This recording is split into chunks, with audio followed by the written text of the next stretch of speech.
I need to be taller so people can see me.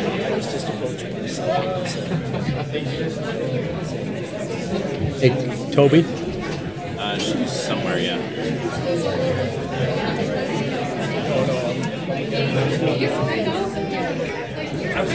Or I can just take pictures. So are you going to do 5 or still?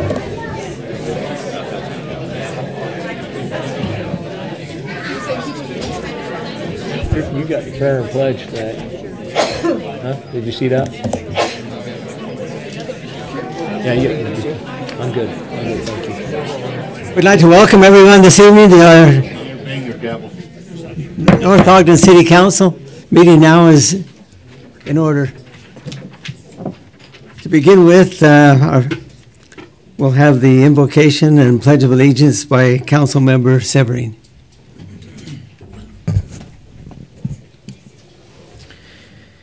Heavenly Father, we come before Thee, and we're so grateful and blessed for the circumstances that we each enjoy. We love North Ogden, and we're grateful for the beauty that surrounds us. We ask Thee to bless us this night, that decisions rendered would be appropriate for everybody in the citizenry of North Ogden. We pray that we might have understanding and a willingness to listen and to understand and to have empathy. And we give thanks. We pray for our families that they might be safe this night as well. We give thanks for our freedoms, for the Constitution, and for all the blessings that we enjoy because of the government that we sustain. We pray for this and give thanks in the name of Jesus Christ. Amen. Amen. Repeat after me. I pledge allegiance to the flag of the United States of America and to the republic for which it stands, one nation, under God, indivisible, with liberty and justice for all. Wow, that's powerful. That was awesome. And then when there's amen, I like it. You were supposed to be put there for the shadow. So we do the consent minutes as well. Oh, okay. Next item on the agenda is the consent agenda. Do I have a motion regarding the minutes? Mayor, I move that we approve the consent agenda. Second. Second. Any discussion? All in favor? Aye. Any opposed? Thank you. Motion passes. Mayor, I would move, before we move on, that the presentation by the American Legion and item number 4 and item number 6, the UTA presentation, be moved in front of public comments, because I think most folks are not here to comment on either the American Legion or the UTA. Although the UTA does sometimes get some good comments, but I don't think so tonight. And then following those 2 items, then we'll go right into public comments and the rest of the agenda. So, Mayor, that's what I would move. Second. It's been moved that we move item 4, number 6 by Councilman Swanson. It's been seconded by Councilwoman Stoker. Any discussion? Okay, we'll begin voting. Councilman Swanson? Yes. Councilwoman Fossen? Yes. Councilman Severine? Yes. Councilman Turner? Yes. Councilwoman Stoker? Yes. Motion passes. We're honored this evening to have the Taylor family with us. We're grateful for their attendance, and there's a special presentation for them this evening by the American Legion. We'll turn the time over to them.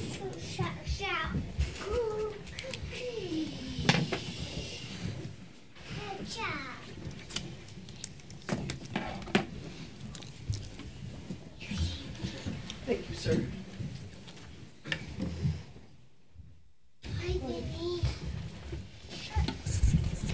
First of all, I would like to thank you for giving this privilege and honor to come and be a part of your council meeting this evening. And it is a great honor for us to give thanks and honor to one of your members who now is over in Afghanistan fighting for our freedoms. we as American Legion Auxiliary really try really hard to care for our veterans, their family, and work in the community doing Girls State, the men doing Boys State. And so at this time, I'd like to turn the time over to Donna Seibert, our District 2 President.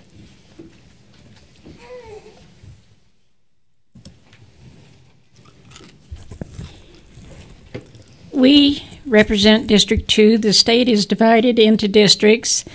The districts are run from Brigham City down to Bountiful, up to Huntsville and Morgan. So we are representing just one district from the state of Utah, which is District 2.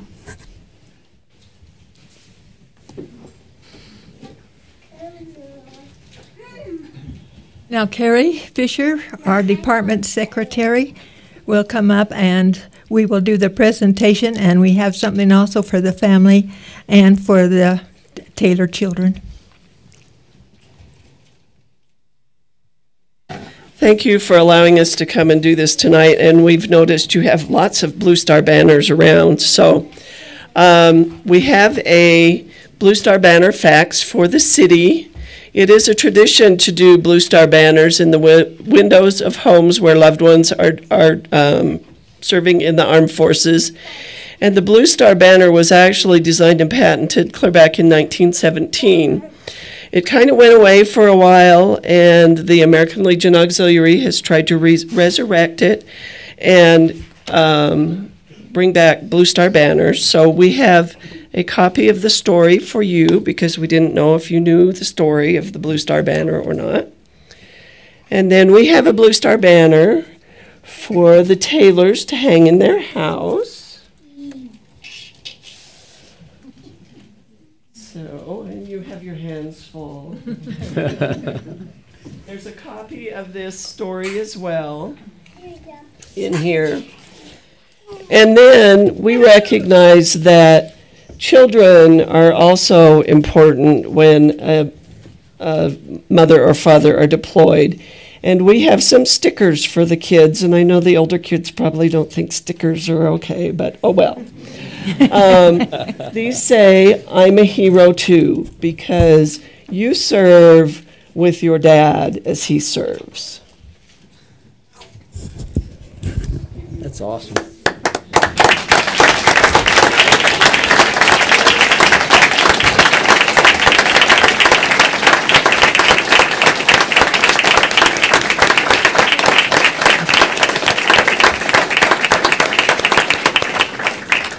Then the other thing we have is a Blue Star banner for the city here, but I'm guessing, and it's upside down. I think you already have one out there. We do. Yeah. Yours is bigger and nicer.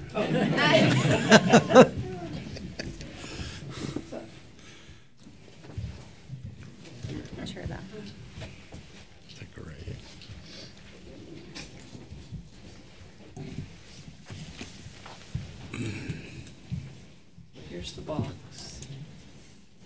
Here's the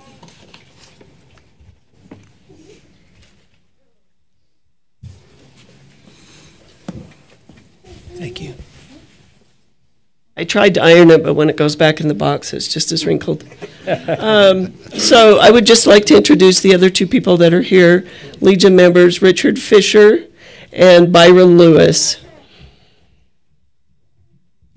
And thank you.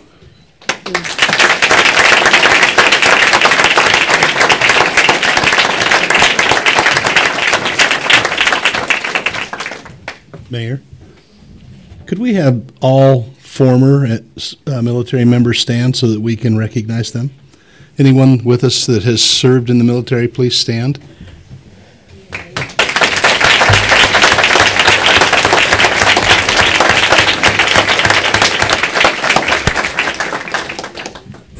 Thank you. We congratulate the Taylor family. We salute you and send our best wishes to our great friend, Brent Taylor. Thank you so much.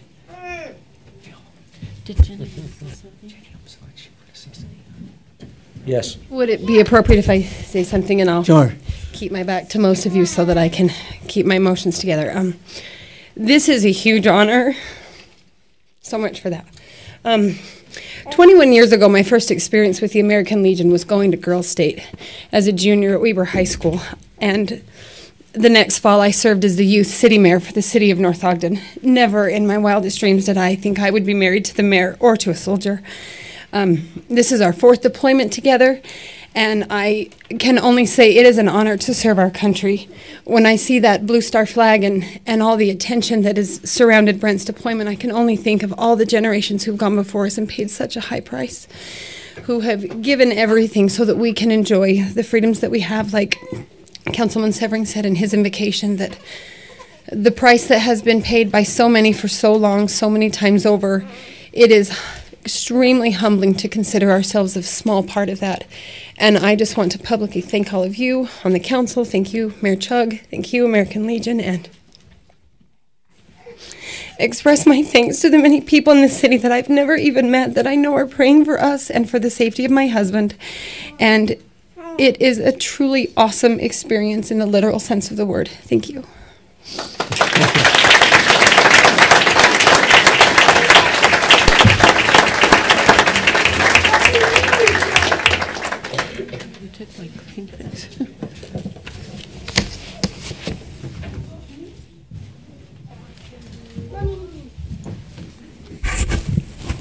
Kids are awesome.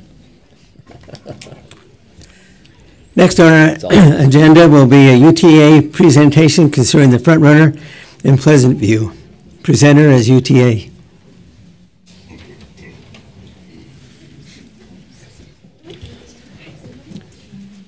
Mayor, members of the council, yeah, we have a jump drive there if we could, for a brief presentation for you. My name's Toby Molesky. I'm currently the UTA representative for Weber County, Brigham City, Perry, and Willard City. I brought with me Eddie Cummings, Steve Meyer, and Bruce Cardon from UTA to answer some questions and give you some information on that document that I sent to Councilmember Swanson. And on the presentation, you'll learn about the immediate fate of Front Runner, but to give you an update today, legislatively, Bill 339 came out of committee favorably, which takes the Prop 1 funds for UTA and just directs the prioritization of those funds to the Weber Area Councils of Government, so that we would go towards projects that the citizenry felt were important. And then also to anticipate some of your other questions on the Front Runner and the right-of-way acquisition, they've been working on it for some time, but the transportation bill also changes the right-of-way funding that comes from the WACOG in the transportation in the corridor preservation fund that can be used for this purpose. And that's one of my goals, is to make sure that right-of-way is at least programmed in and then purchased. So with that, Eddie Cummings, if you'd like to come up, and he'll introduce himself and his title.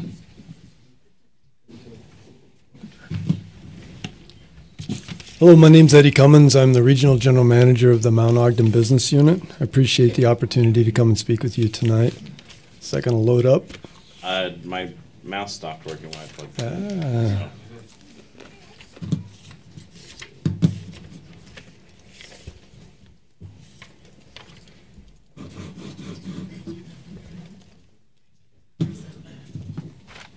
Did you unplug the mouse? Isn't that little plug right there part of the mouse? Not this one. This one.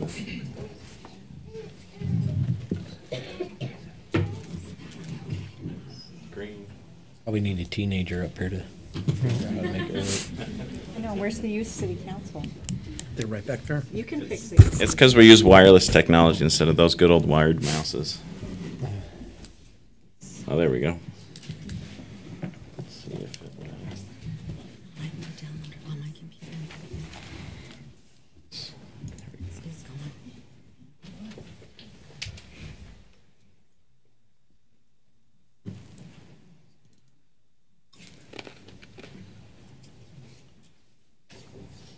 and oh.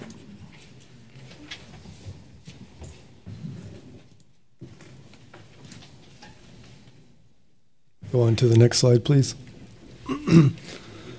Well, again, thank you for allowing me the opportunity to speak tonight. I'm here to talk to you tonight about, share some information regarding the Rail Safety Improvement Act and the implications it'll have on front-runner service to Pleasant View Station. The Rail Safety Improvement Act was passed in 2008 by Congress. It requires positive train control, also known as PTC. It's an advanced system designed to stop train before certain types of accidents occur, such as train-to-train collisions, derailments caused by excessive train speed, train movement through misaligned track switches, and unauthorized train entry into work zones. It's important to note that a lot of these items have already been completed on the track that UTA currently owns in between Provo and Ogden. But there's still some work that has to be done, and the implementation is required by Congress by December of 2018. As a result of this mandate and the timeline, we'll be suspending service to Pleasant View Station on August 12, 2018. And here's some reasoning why on the next slide.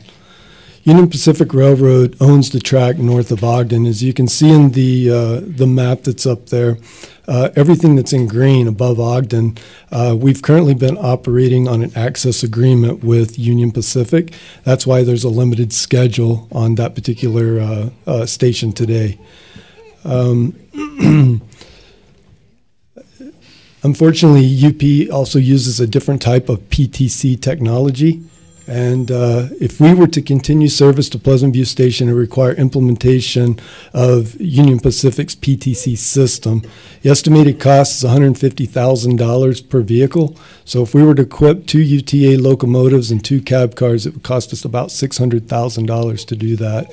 And that would assume that we had a dedicated train that operated between Pleasant View Station and Ogden, which would require a transfer of people. If they rode from Pleasant View to Ogden, they would have to make a transfer to another train at Ogden Station.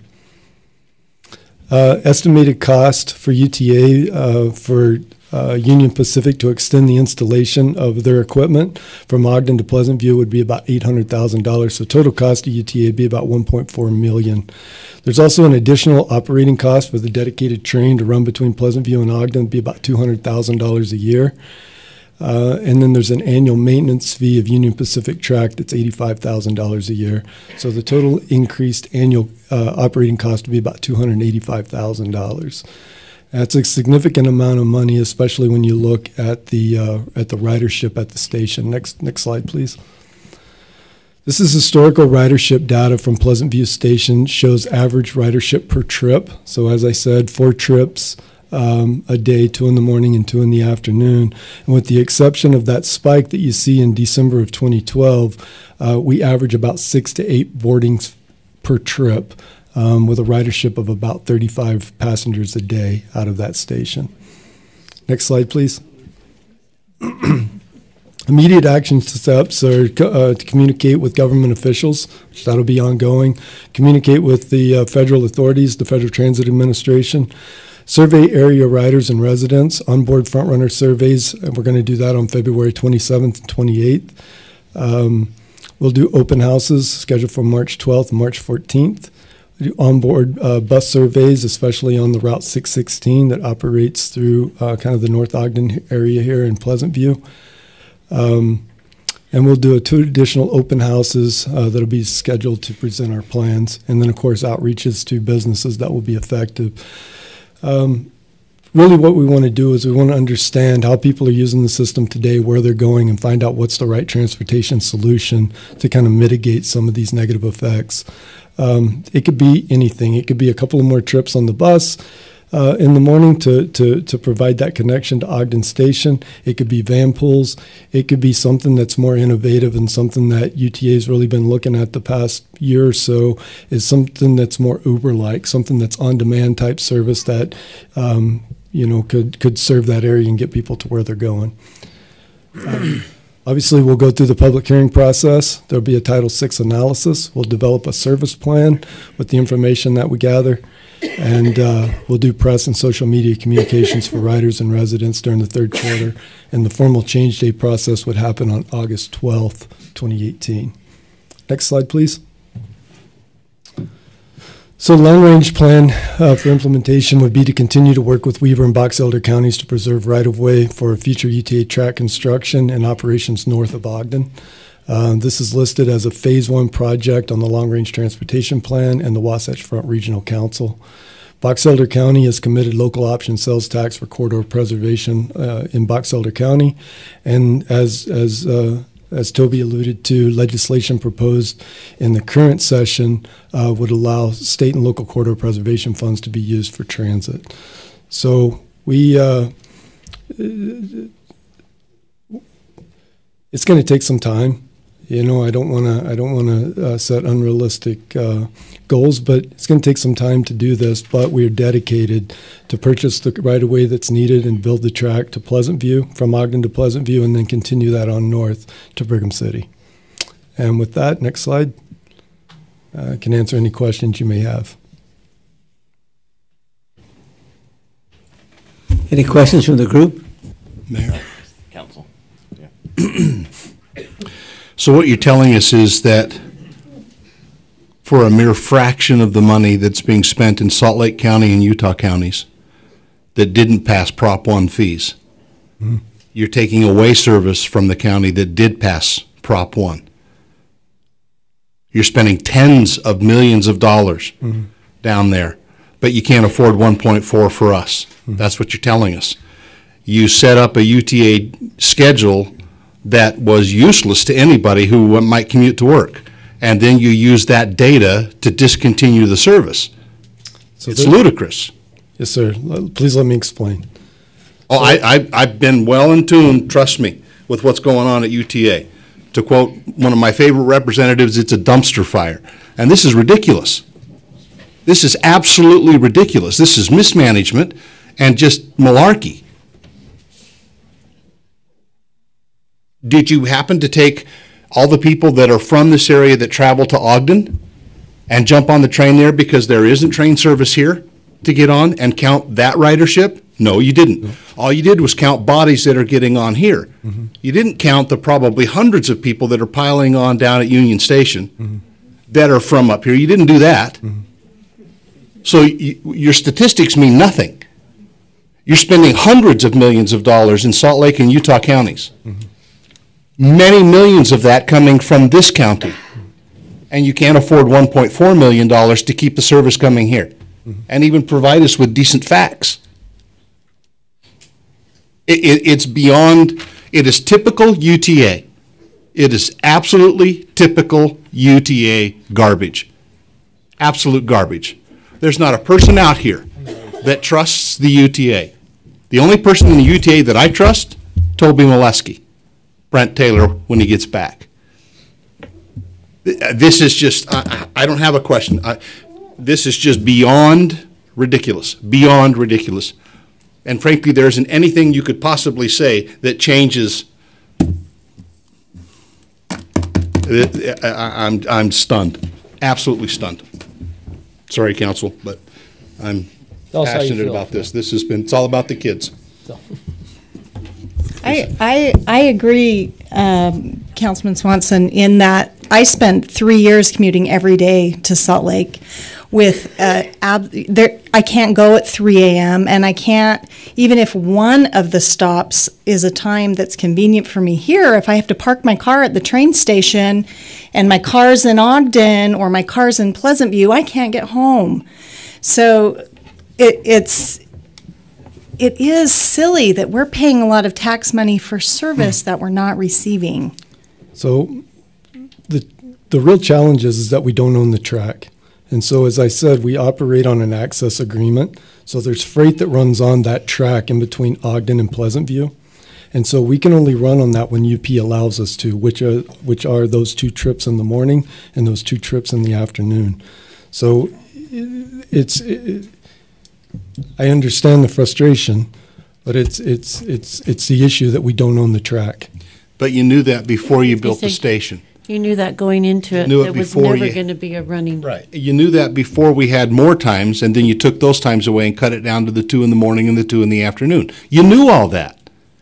You knew all that before you came and gave your fancy promises when Prop 1 was being voted on, because you knew Weber County with the right promises would support it. And we did. And we got lied to. And now you're taking our service away. It's ridiculous. Sir. Sure. So my name's Steve Meyer. I'm the Director of Capital Projects for UTA, and I was the project manager over the initial build. So back then, it was a stretch for us to get to Pleasant View, and the folks in Weber County really encouraged us to do that, and we wanted to try our best to do it. But what you see now is the acknowledgement that it was harder than we thought, and we didn't get the trips that we thought we were going to get from Union Pacific. But in the long-range plan, in phase 1 of the long-range plan with the Wasatch Front Regional Council, that's been approved by the Weber Council of Governments, is corridor preservation to buy our own right-of-way, not only to Pleasant View, but on up to Brigham City. And we're actively working that. We had a plan or a project in 2013 where we mapped that corridor. We've looked at property ownership, and in Box Elder County, they've dedicated a $0.25 towards corridor preservation up there. And we're actively in discussion now with 2 or 3 different property owners to get major pieces of that corridor dedicated for future alignment up there. What we're talking about is not a reduction of service. We want to supply a different type of service that is more frequent. We want to talk to the people that are currently riding. We're going to be on the trains talking to those folks. And we want to talk to the people who want to ride to try to come up with a system that we hope we can continue to use the Pleasant View Park and Ride as access for the bus system. But look at all the routes that are currently here. What can we do with additional frequency, different times of service, different types of service to try to grow the ridership?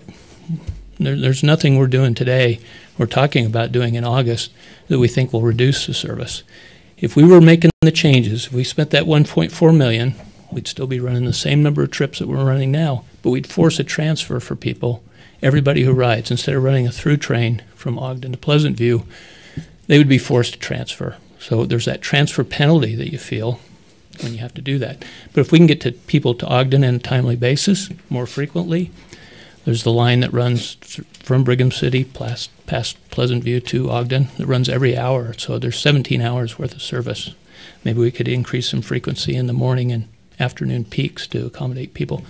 But we're trying to reach out, hold these public meetings, really try to give the opportunity for the people to tell us what kind of service we can add back in that's reasonable. We've had a number of trips being canceled because UP's blocked us with freight problems, a switch problem on the track. They've tried to get out of the industrial park and they couldn't get out, blocked our track, and we've had to cancel a trip.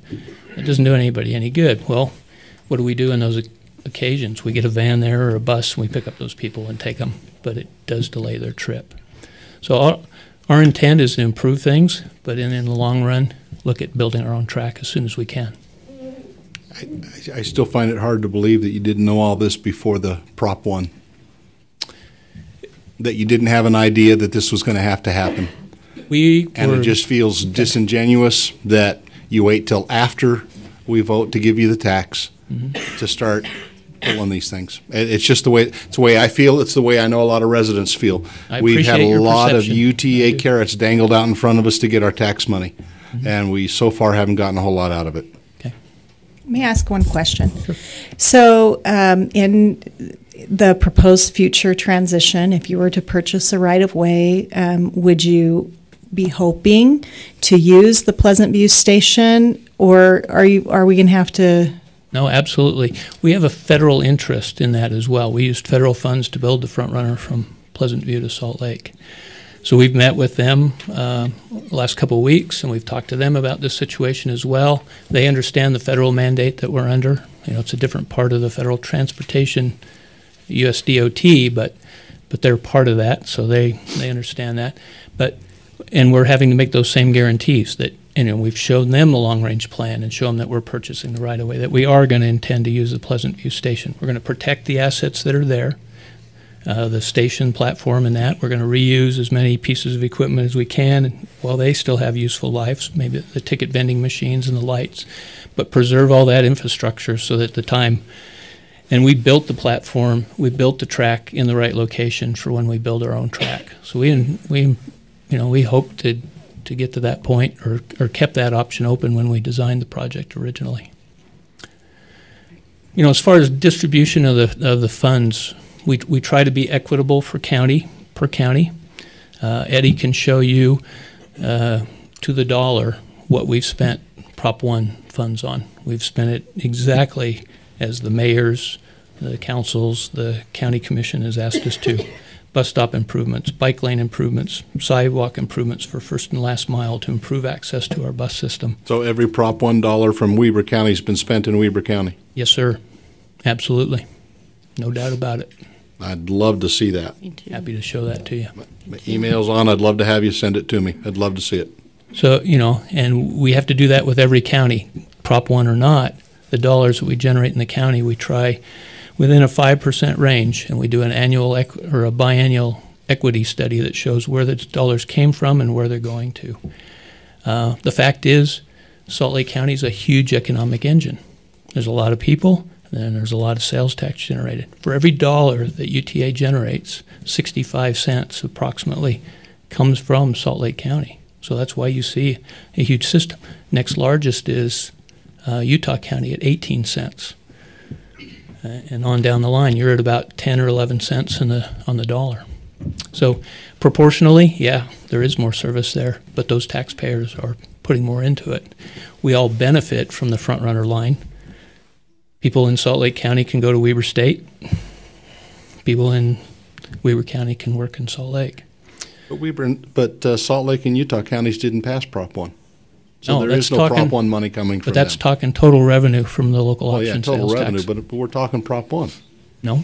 Well, we are. We can talk Prop 1 separate So from... all this extra money. Well, all is a relative term. It's 20% of it. We can dance around words all night long. I've said my piece. Any other questions I can help you with? Thank you for your time. Mayor, if I might address some of Councilmember Swanson's concerns for the public. An arm wrestle? Heck yeah. I agree with you 100%, which is why you've seen some of this current legislation come out of the legislature on the transportation, from the Transportation Task Force of potentially eliminating the UTA Board of Trustees to a 3-member commission appointed by the governor. So, and it's no secret that Salt Lake and Utah counties have been better representative, and in a lot of our opinions has taken a lion's share of these funds. I'm hoping with House Bill 339 and then the transportation one, those funds will be more directed by the COGS, and we can actually work on that right-of-way purchase so we can actually get that train, 1 to BDO and 2 to Pleasant View. When I was voted on as trustee member, my first priority by the COG of those voting members was to work on the BRT. Second is this right-of-way. And before any major issues happen with this Board of Trustees, that's going to be my goal, is to focus on those 2 items. And I appreciate your support very much. I don't know if you have any questions for me. Just one last comment. Gentlemen from the UTA, understand my ire is for the UTA, not for you personally. I'm sure you're swell guys. Okay? Seriously, I really mean that. Okay, you're just representing the UTA, and so I'm giving you my opinion of the UTA. Okay. Thank you, Mayor. Council. Thank you. I've never heard of that. I never thought about that before.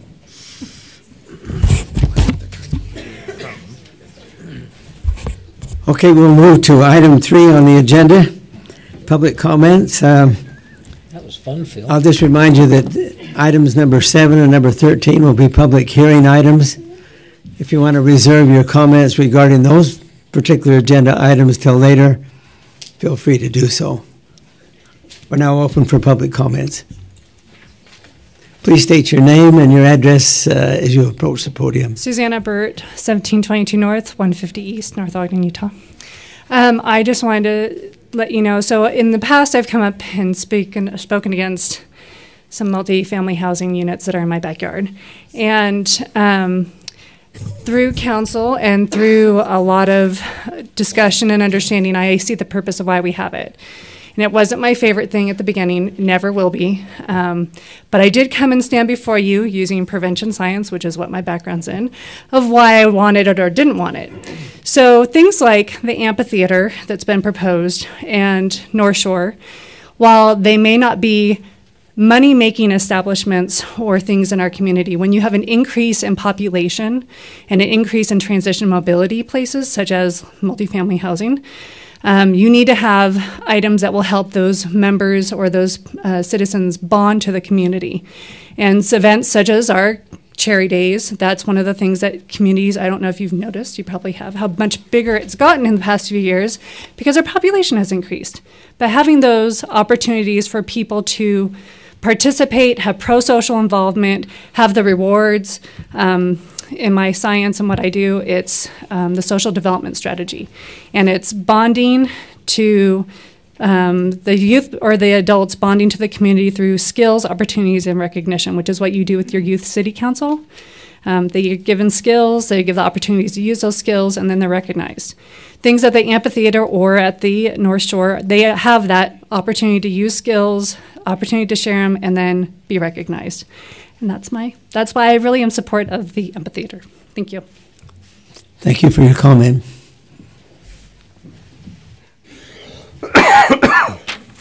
Hi there. My name is Riley Crozet. I live at 678 West, 2825 North in Pleasant View.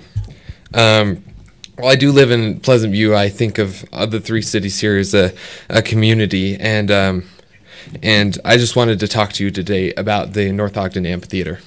I'm a member of the Weber High Theater Council. I have actively participated in that theater department and in junior high. Theater gave me a way to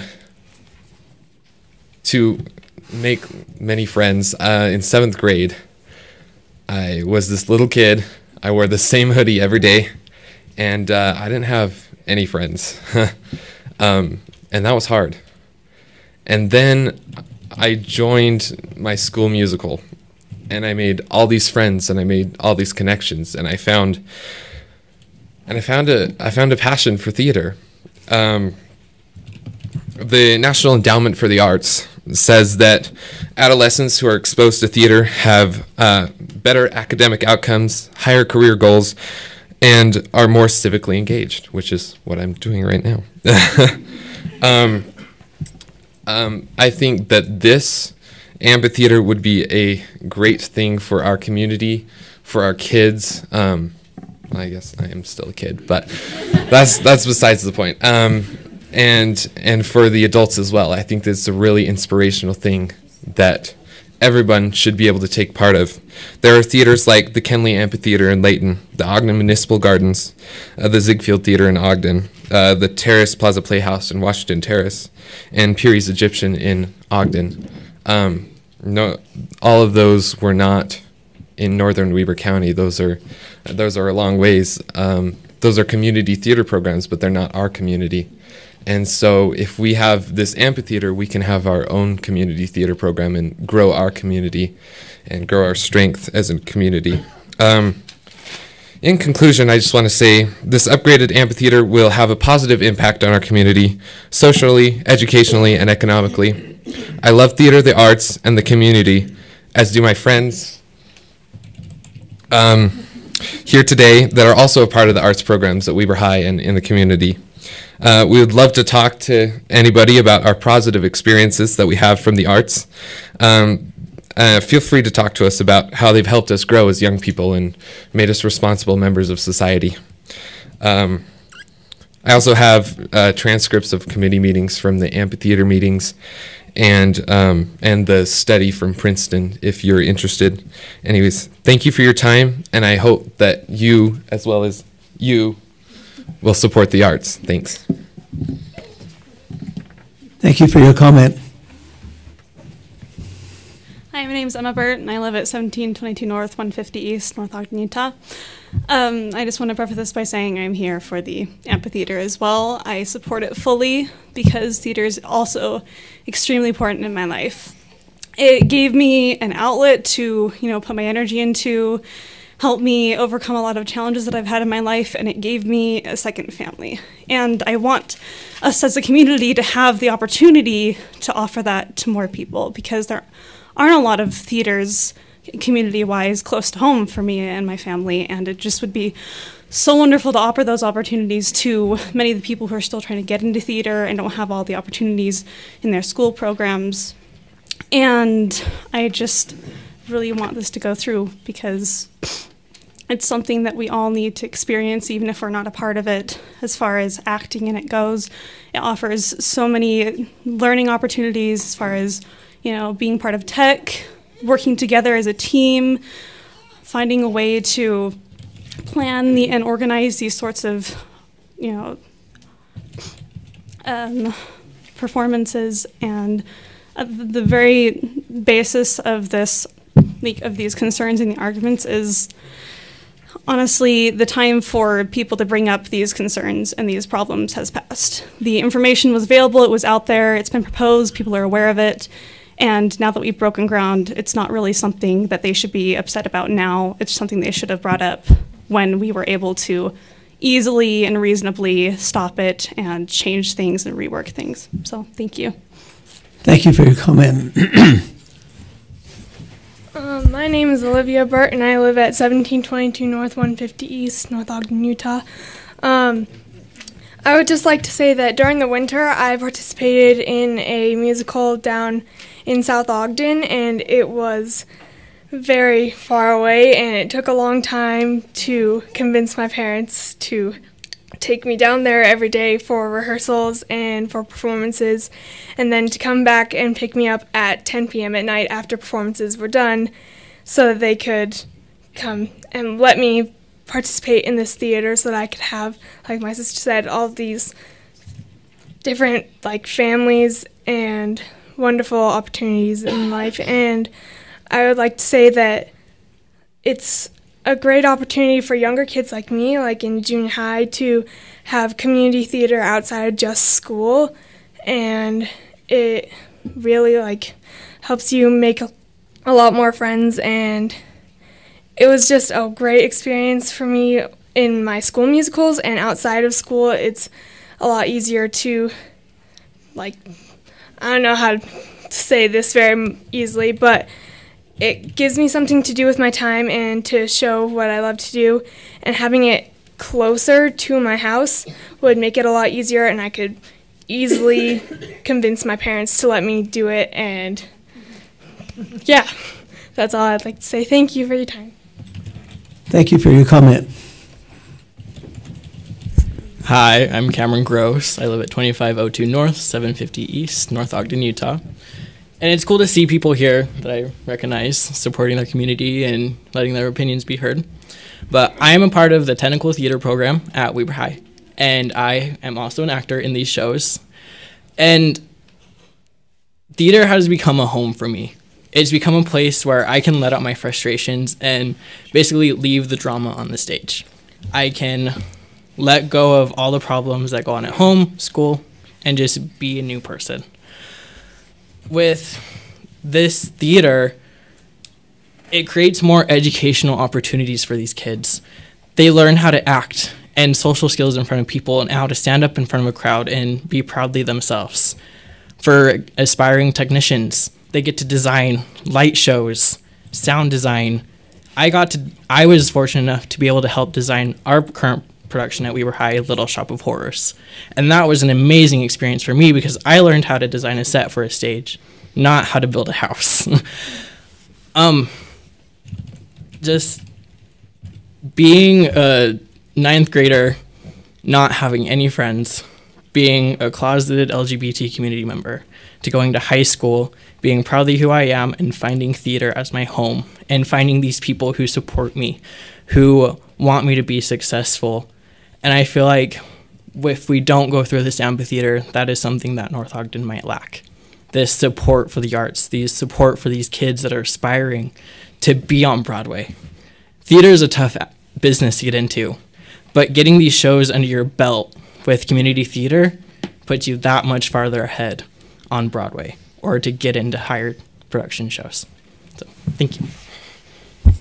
Thank you for your comment. Hi, I'm Cameron Steakbake, 3191 North, 400 West, Pleasant View, Utah. I'd just like to talk about some examples that I've seen firsthand of community theater building and strengthening communities. My family's a large supporter of certain theaters and different buildings in New Hampshire, in Keene. And one of these art programs that they have worked with and supported is MoCo Arts. And they realized that their town was growing, and they supported it. Right now, they are actually in the process of building a larger theater, a larger place to support the growing population, to support the growing want for theater. And their population is just a little bit bigger than ours. Theirs is 23,000. Ours is 18. I just want to say that this theater, I've seen it firsthand. It has brought children from the ages of 4 to 18 together. I mean, their mayor comes by and they drop their kids off and they watch them go do their dance training. It's incredible. I just want to say thank you to all my theater friends and to my director and our teacher for introducing us to the arts and to supporting us and for wanting us to work on this passion of ours. So, thank you. Thank you for your comment.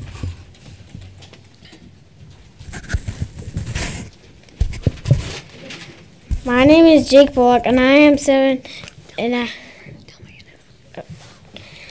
I live in 3160 North, 875 West in Pleasant View, Utah.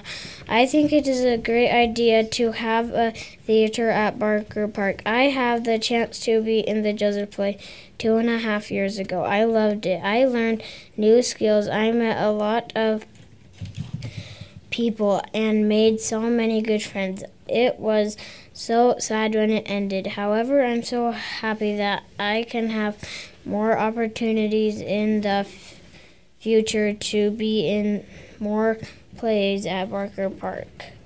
Thank you. Thank you very much. Tracy Bullock, same location. I had 3 boys actually that were in that play, and it was amazing to see the growth in the boys, and it was amazing to watch their skills develop. It was just a really, really great thing, and I think it really brought a lot of people together as you went around in town and talked about it, and people, it just really made a sense of community, and it was a great, great opportunity where he's so young. All 3 of my boys wouldn't have an opportunity like that if we didn't have that Joseph's play, and we have so many people here in the community to help put on these types of productions that I think this is a great opportunity to give them that chance to do that, and it's just a great, great thing. Thank you. Thank you for your comment.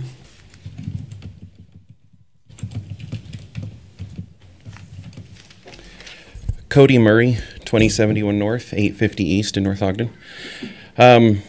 Like a lot of these students, I was also a child who participated in the arts in junior high and high school, drama, choir, whatever. Being at last week's meeting, I think the common thread was we're not against the arts. I think we're against more of the location and the volume and size that the amphitheater has grown to. I love going to plays, musicals, all that. But I personally have a concern with the location being in a residential neighborhood rather than kind of being in a zoned area down by, say, North Shore or something more fitting for something like that rather than the middle of a busy neighborhood with people and production going late and keeping people awake. I love the arts, not against it, not against an amphitheater in the city, but more so against the location. Thank you. Thank you for your comment. Todd Abbott, 2825 North, 1225 East, North Ogden. I would agree with this guy here. We're all for the arts. Everyone loves theater. We all want kids to have a healthy outlet and things to do. I don't really like the thought of there being a giant wall around the park, to be honest with you. To me, it doesn't make it a park anymore. I kind of get where they're coming from of we've already invested so much money, signed the contract, we're going to lose that money either way, we might as well get the structure out of it. I'm kind of against the long-term plans of it, I guess, and making it just so grandiose and huge. Especially, I just moved back to this city. I was born and raised here. I moved back here to raise a family and to live here. If I wanted these giant amphitheaters, I would have gone to West Valley. I would have stayed in Ogden. I would have, you know what I mean? Like, I think North Ogden, growing up here, was a place to live, not really a commercial center. And so that's just kind of my input on it, and thanks for your time. So. Thank you for your comment. Dave Hume, 513 East, 1700 North. I spent a lot of time reading comments online about this amphitheater, listening to some of the people outside while we were waiting to come in. There's some great ideas, some great thoughts, and some really good perspective on what it's like to be living in a neighborhood where a project like this is going on. And I just keep coming back to the same overwhelming thought, which is, where were you? This was not a secret. It was on the front page of the Standard, all over the internet, publicly noticed. I was at a meeting in August. I was at a meeting in September. I was not at the meeting in October. This has been discussed. I haven't been to any of the park committee meetings. I know those came prior to the August meeting. My issue is one of philosophy. At what point does the public have to say, we were given our opportunity and we failed to do anything about it? Now, when a government is not transparent, when they hide things, when they make secret backroom deals, that's a different story. That's never been my experience with this body. And I don't believe that it happened here. And I keep asking the same question, where were you? And no one has responded to me yet. They want to continue to have the opportunity to discuss this well after a reasonable time period has passed. And like I said, I understand their concerns. I feel for them. I'm glad I'm not in the situation that they are. I personally spoke out about my concerns of the parking at the meeting in August. And I continue to have concerns about this project, especially the parking and including the noise. I share a lot of the same concerns as these residents. But once the city has done its due diligence, I feel like there's an obligation for the citizens to move on. We have this tradition of that in our country that is starting to fail. That any time that someone is unhappy with something that the government has done, with the duly elected representatives that they have following our Republican form of government, we're not a democracy, they find some other way to put a stop to it, whether it's through the courts or through the kind of protest that makes it so that people don't want to continue to donate money towards a project. And I think that's sad. And I would like to see our country return to the days where we were actively involved in government. We made informed decisions about who to vote for. And we expressed our displeasure at the ballot box when our representatives didn't do the things that we wanted them to. Thank you. Thank you for your comment. Good evening, Rustin Monson. I live at 2564 Barker Parkway. That was a great speech. And this subject or issue is exactly why I'm involved now in local government. So thank you. Last council meeting we had, I had several questions for all of you, and I said it was okay if you didn't have the answers to it that night to go ahead and write them down and then get back with me. So I'm just wondering if you wrote those questions down and then have the answers to those questions that I had for you. Reminder that this is not a give and take. Okay. You have an opportunity to make your comment, and okay, that's what public comments is all about. Good enough. Okay, and then lastly, I just hope that the decisions you've made, you feel good about, and know that there's a lot of people that are really, really troubled by this. And I do support the arts. I love going to amphitheaters. I love watching shows. But if you look anywhere in the state, show me an amphitheater of this size that's right in the middle of a quiet neighborhood. You know, I don't get it. I mean, something was missed. Yeah, we were aware of it. We were aware, you know, it was posted. Yeah, we were aware. We came to some meetings. There are several minutes missing from the Barker Park Committee meetings that were taking place. They are missing. So we'd like to find out where those are. But you know, it's sad to see that so much has come to this point, and so many small items and the details were overlooked and missed and still being discussed. We're talking about parking. How many people shop at Smith's Marketplace? Let's go ahead and build Smith's and tell everybody to park on the street on Washington Boulevard until we have approval for a site plan to park. What's wrong with that picture? So, you are elected officials, and it's your job to do your due diligence, and I believe it was hugely, largely missed on this project. Thank you. Thank you for your comment. Ken Hill, 2517 Fruitland Drive. I wasn't going to talk today because my voice is shot, but I want to paint a picture. So I live across the street from the road that goes up the hollow. And I walk my dogs up there, used to, I can't anymore. Walked my dogs up there every day almost for years. And now it's impassable. I want the folks to know that are speaking in favor of it, that I am also in favor of the arts. I'm in favor of plays. I'm in favor of all that. But I want them to understand the impact that happens during a construction thing like this. One morning while I was sitting there working at my window, I watched, I didn't count them exactly, but at least 12 dump trucks go up there and 20 truckloads of cement in one day going up the hollow.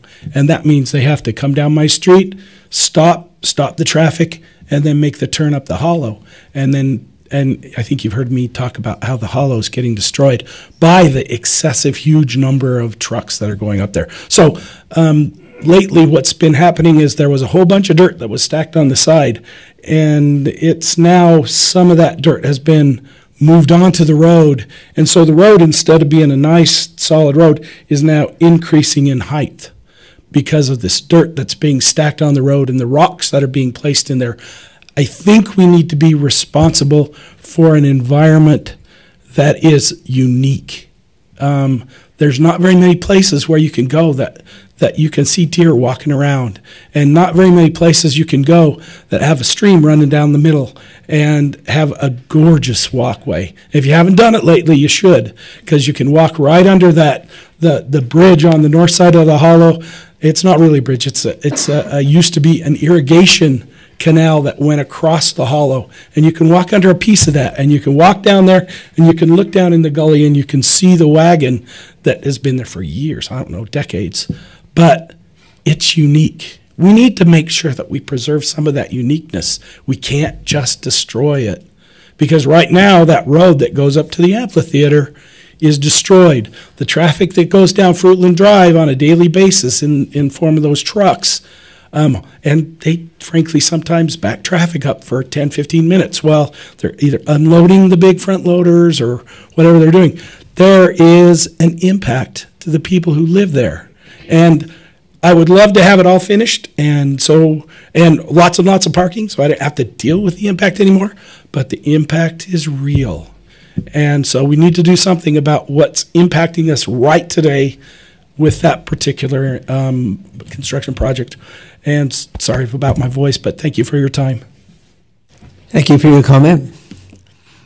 I'm Hope Elmer. I live at 3064 North, 650 East, and I just wanted to thank North Ogden for being transparent, making meetings available online, Facebook groups, media, articles, and public meetings where our input is welcomed and gathered. I am honored to be a member of the Youth City Council, and I support the amphitheater. I can't wait to see productions here from our own talented North Ogden citizens. I would also especially want to thank Councilman Swanson for his words regarding UTA. I worked at Lagoon one summer to earn money for a class trip. The Lagoon shuttle, it would always get there like 1 minute after the train left to Ogden. And that always made me mad. And we called several times, and they always said it was specifically for Salt Lake, not north to Ogden. So I'd just like to thank you. Thank you for your comment.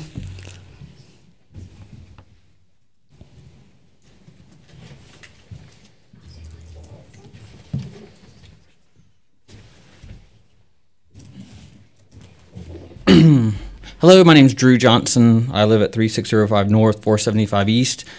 I am the chairperson for the North Ogden Parks and Trails Committee. When I first started as the chairperson, I asked the committee, let's go walk Barker Park, because they talked about Barker Park all the time and I wasn't familiar with it. And we talked about the amphitheater, and I just envisioned this nice little neighborhood amphitheater, because it's a little place, North Ogden. Anyway, and so when I heard people starting to talk about, they were upset about the amphitheater, I was like, where were these people? Because we've been talking about this for almost 3 years, it seems like. But I was not aware that this was a $4 million project. I thought it was a little neighborhood amphitheater for the schools and local kids and so forth, and the churches and so forth. I remember about a year ago we said that we received a $320,000 grant to pay for the amphitheater, and I was like, cool, that's awesome, because I thought it was just a small local amphitheater for the neighborhood. Anyway, we have no bathrooms or garbage cans at the trailheads. Our dog park is literally a retention pond. The canal trail is in horrible shape with hardly any garbage cans or facilities or anything. And I'd like to see us continue to be a small neighborhood amphitheater. I think it's a cool place. I love, I had that vision when I walked through to check it out and everything, but I don't know how it got to be $4 million. $2 million would be outrageous. I don't know what, again, when I hear people say that people should have known better and you had plenty of opportunity. How many times have I missed a meeting, Cheryl? I think twice in 3 years, and I still didn't know how far this had gone off the rails. And here I'm trying to raise money for trail maintenance, $100 at a time, and here we are spending $4 million on a little amphitheater for the neighborhood. Anyway, I think there's a nice balance that we can find, and I want there to be an amphitheater, but it needs to be a small neighborhood amphitheater. I feel really bad for the people that live around it. We need to be very conscientious of those folks. We need to put a small limit on how many people can attend, because it is in a neighborhood. Everyone seems to be on about that same page, 90% are thinking that same way, so I hope you guys can make that happen. Anyway. Thank you. I'm not feeling good, so I'm going to have a good evening. Thank you for your comment.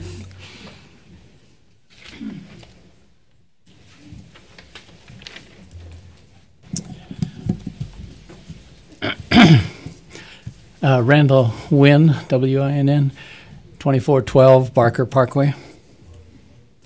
I have a chance to check on the construction over there every day. And I think it's going to be a wonderful asset to the city. They've come a long ways. We've spent hundreds of thousands of dollars at this point, and I think we will be pleased with the result. I think we as a city and you as a council, I think the things we need to worry about at this point are the legal covenant that we've made with the Barker family when we purchased the property under certain stipulations. It was as we know, it was stipulated to be a regular park that the people could use. And there's been several comments about that, and I agree with them. The young people that have talked today, it's about a community usage of this project. And I think if we can keep that in mind as we plan forward in phase 2, and we keep the size to a reasonable size so that we do not overwhelm our neighborhoods with traffic and noise as well, but parking in every place but where it should be. I think if we can address those things, which would be accomplished in phase 2, I think we can have a wonderful asset to our city. The neighborhood, all of us are concerned about what's going to happen with noise, and even more than that for me is the crowds and whether we're able to manage them. And we have limited little access. It probably would have been better to have it, and I agree with Aaron on this, down there where we had more space to do it. But it will be a good park, an asset to our park if we can keep it within those boundaries so that we don't overwhelm, so that we don't sell too many tickets, so that we manage it, and so that we keep it accessible to the people. That's the thought that I've come to when I think of how can we honor the Barker Covenant, legal covenant, and still use this asset that we're building. And I think it's in allowing the public to use it. So, shall we still have the dance recitals? Can we still have the choral groups from our community? Can we have the plays that these young people have talked about? But if we turn it into a big commercial thing with a fence around that locks everybody out, except for the tour groups that somebody sets up for us that are national tour groups, then I think we've breached that, and I think that's where our integrity as a city would slip. So I think we can make this work, and I'm excited for how it turns out. Thank you for your comment.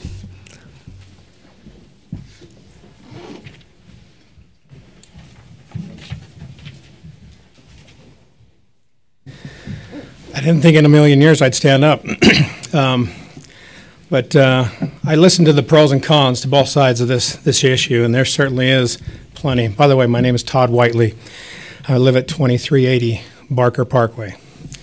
I don't think that there's anybody here, I echo what that's been talked about, I don't think there's anybody that is disputing how great the arts are, how wonderful they are, how important it is to our community, to our youth. As a youth, I was in drama growing up, not drama, but in choir and stuff like that as well, and it was a great part of my life, and I think it's important. At the same time, I think all of those really become secondary to the most important issue here.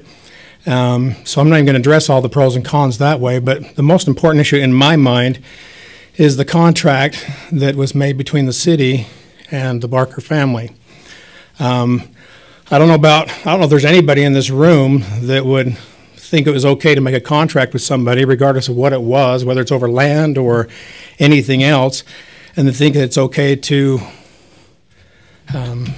not fulfill their obligation, their contractual obligation to that, and just think that it's all right just to walk away from it. I think we do have a right and an obligation, contractual, moral, ethical obligation to do the right thing for the Barker family, regardless of what all the other pros and cons are. I think, in all due respect, listening about the UTA situation as well, you'd mentioned that you knew when you proposed all this stuff that this was, potentially going to be a problem down the road. Well, I think when this was all proposed about the amphitheater, did we not know that there was already a contract already in place with the Barker family regarding the issue that we're facing today? So that's my feeling on it. I have nothing against the arts. I think it's great. I think it's wonderful. I enjoy going to them. I just think that hopefully we can come to a conclusion that would be right by them. Thank you. Thank you for your comment. Steve Rasmussen, 1092 East, 3250 North. I appreciate the opportunity to come and to vent my frustrations and things to the city council, because I feel like you're intent on doing the best for North Ogden. This is a sticky situation. Obviously, there are a lot of people for and a lot of people against. But The one thing that bothers me a little bit is I kind of see this as the tip of the iceberg. This is not the only thing that will bring people to Barker Park. If the city moves forward on the plan that has come out of the Barker Park committee, there will be a great deal more in that park. There'll be a lot more traffic because people will be coming to bring their kids to the park. If there's a splash pad, they'll want to go to the splash pad. If there are other things and venues that are planned down the hollow and in the rest of the park, those things are going to bring more people. There's going to be more activity, and that neighborhood is going to be impacted. So I don't want to see this whole thing devolve into a great big conflict. We need to get all of those things out of the way. And after 20 years, it's time for us to move forward on Barker Park. Not just the amphitheater or its expansion or anything else.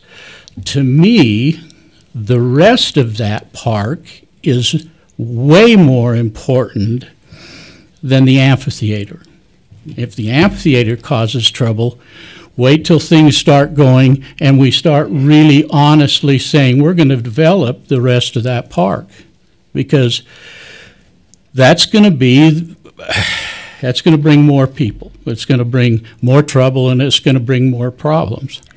The one other thing is I hate to see anybody sue this city because they want to stop something, because something isn't right going on, because when they sue you, they sue me.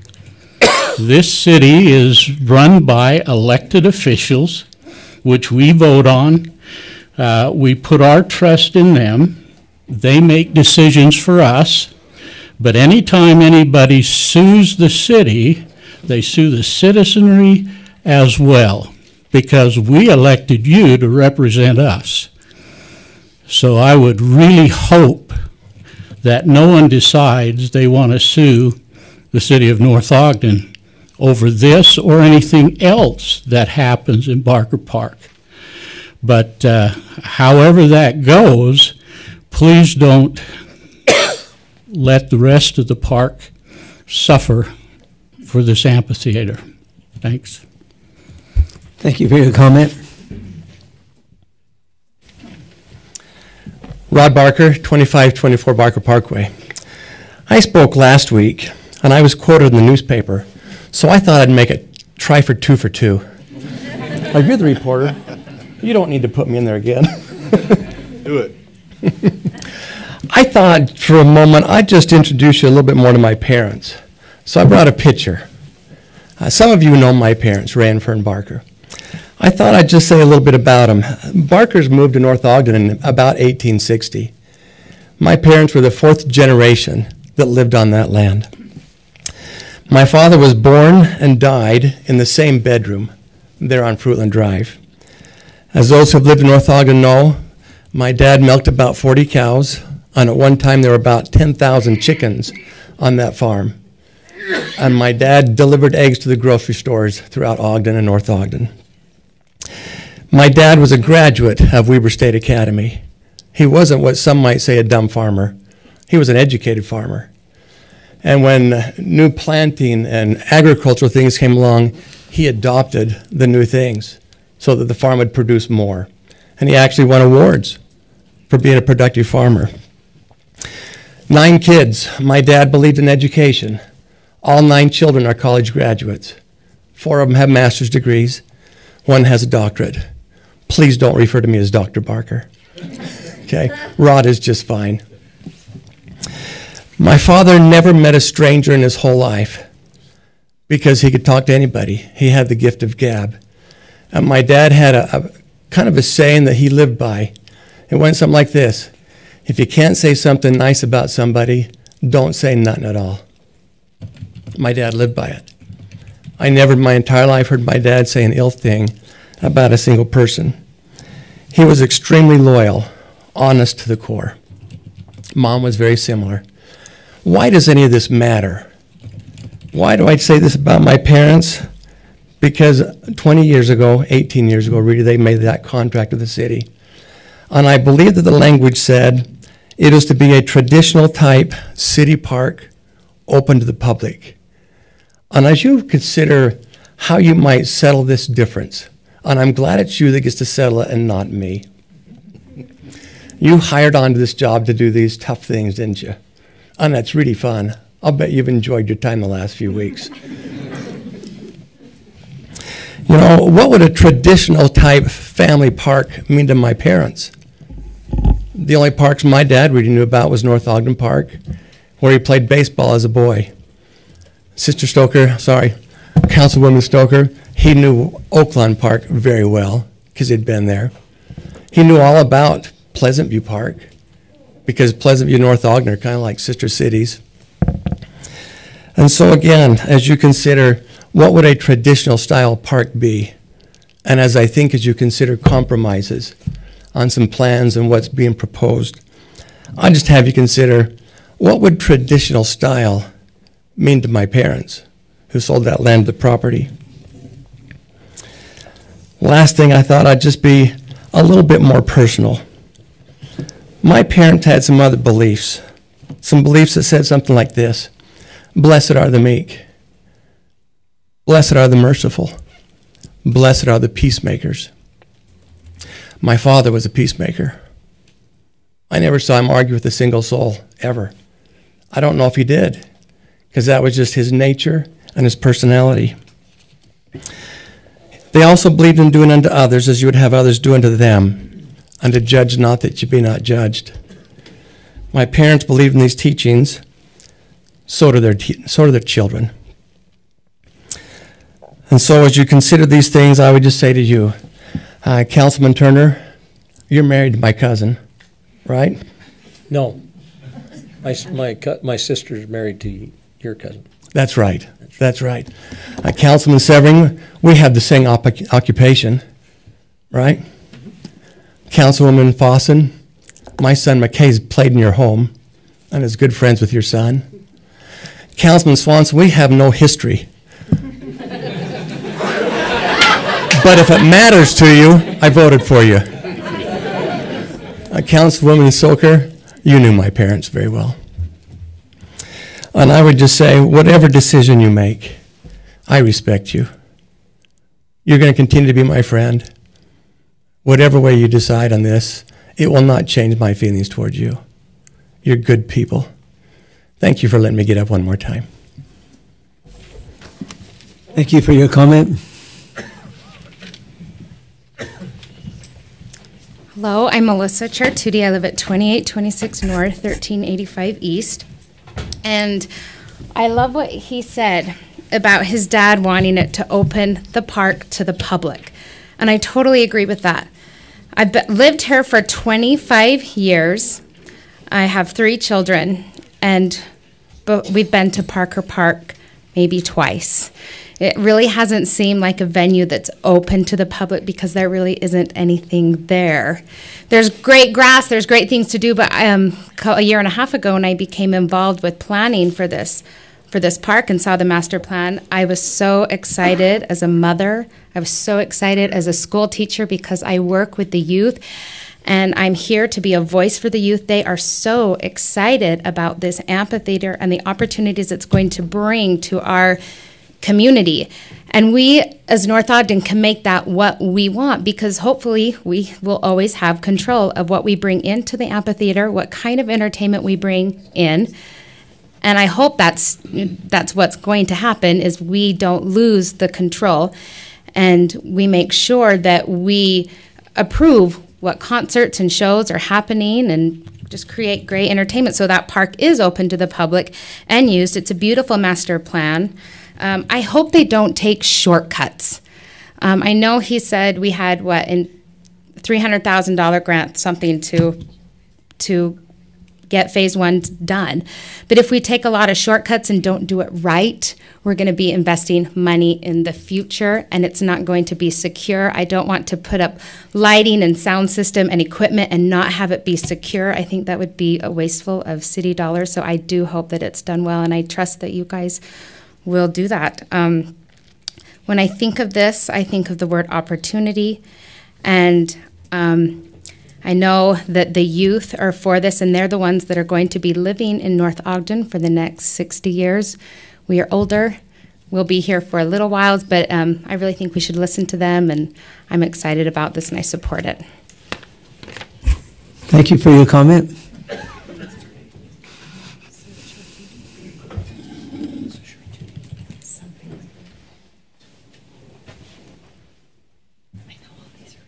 Brian Bartholomew, 3712 Nebo Avenue. I didn't want to follow Mr. Barker. He's a pretty nice guy. I'm a little bit more combative. I will follow Melissa, however, since we're going to be in Hawaii with our spouses and with other friends in a couple weeks. I remember it. Now, we are going on a trip together, and I'm sure this conversation will come up a lot while we're there. I was going to follow Melissa since she's talking about opportunity. She's right. I want to talk about fiscal opportunity, and for all you young kids that are open for it and wanting all this, I think it's great. How about you guys start paying taxes? How about you guys pay for this, okay? My position is you kids got up and talked a lot about, you know, your emotions and how you feel good about it and how this is a feel-good thing, but you didn't think maybe something that I like is different. Something that I like maybe brings my family together. For example, if we were to replace amphitheater with gun club or replace amphitheater with motocross arena, would you guys have the same attitude towards it? Would you be willing to spend your money on these types of activities? Okay, because that's what brings my family together. I don't care for the arts. I can't believe I'm the only one that's here, but I will at least say it. Okay, it's not my thing. Melissa, you said you wanted to control what groups come to this amphitheater. Well, I like Motley Crue, and I said that last week. Are we going to allow my Motley Crue in Barker Parkway? I don't think so. Okay, so you can't have it one way and not the other. Now, for you council members, this is what I have to say to you guys. You have been elected to be financial managers and responsible managers that way. You have not been elected to be emotional managers. And when we're talking about the feel-good side, that's emotions, okay? So think about this with our brains instead of our emotions. Another quick lesson for you young kids. Assets create income. Liabilities create expenses, okay? This is not going to be an asset. This is going to be an expense and a liability, okay? And if I, as a small business owner, came and presented this project to North Ogden City, you would not have let it happen for 1,000 reasons. But ultimately, if you did let it go through, it would be me personally on the line. It would be any of my business entities on the line that would be responsible and liable for this. I feel like anybody who agreed to this and supported it and wanted it should also be held individually responsible and liable for it, because that's the way it is in the real world with small business. Thank you. Thank you for your comment.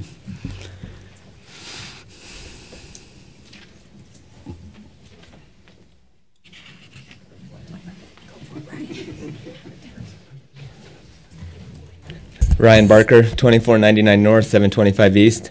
I can follow this. There's been a lot of great stuff said, all of it. I have nothing against the arts. I don't want to go to see a play, though, but that's me. Nothing against them. What my Uncle Rod said, he brought up my grandparents, and one thing he didn't mention is they taught me to be fiscally smart, very fiscally smart. A question, I was at the meeting when the first amphitheater project got brought up, and it was $3.2 million. A week later, it got voted on and approved, and now we're at what, 4.3, 4, 5 million? No one really knows. We just finished a fire station it was about a year ago. It was 2.5 to 3 million. It's the same size as that amphitheater is being built. We built a fire station fully staffed to hold firefighters 24 hours a day, 7 days a week for less than what an amphitheater is being built for. What are we teaching our kids? Is this a necessity or a liability? We got reamed as a fire department because we spent $2.5 million on a fire station. And a lot of it was some of you council members came to our fire station and reamed us because we built a fire station for $2.5 million. How are we not being fiscally smart with the city's money, with my taxpayer money, to build a $4.5 million concrete building that I'm sure will be really nice? But I've seen our fire station at $2.5 million, and that's really nice.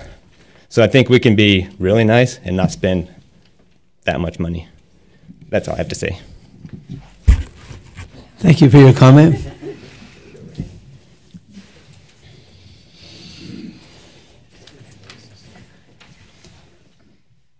Carol Campbell, 3679 Lakeview.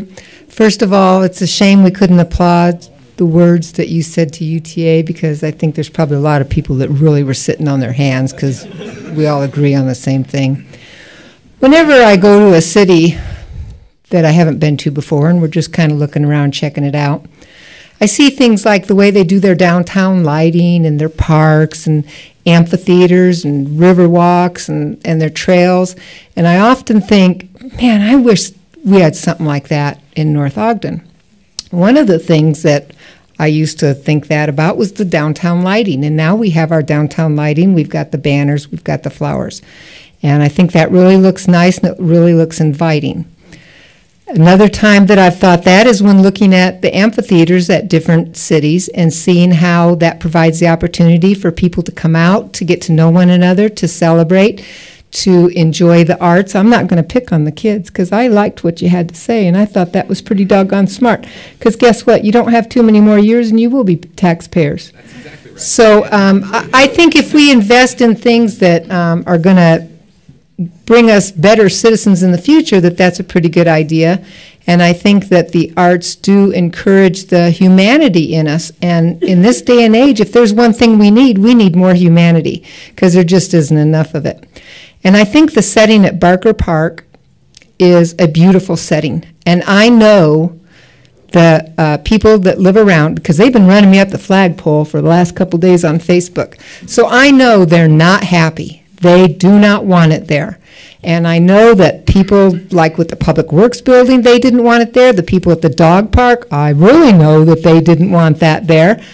But I think it's going to be a beautiful setting, and it's going to be a beautiful amphitheater. And I think that somebody will be able to come to our town and look at that and say, man, I wish my city had something like that. I think it's going to be a beautiful development. I'm not going to stand here and say, please do it, because it's very confusing to me because it's been passed. I mean, the concrete's on the ground. So I'm saying, no, we need to say full steam ahead and embrace this. And the one thing I will say, because I know they're going to hang me up on Facebook again, is I really understand what the no amp people are saying, and I understand the reasons that they don't want it there. I understand. I feel for you. I personally would like to see it up in my neighborhood. I'd be totally fine with that. I'd talk to the city about getting maybe some season discounts or passes or something.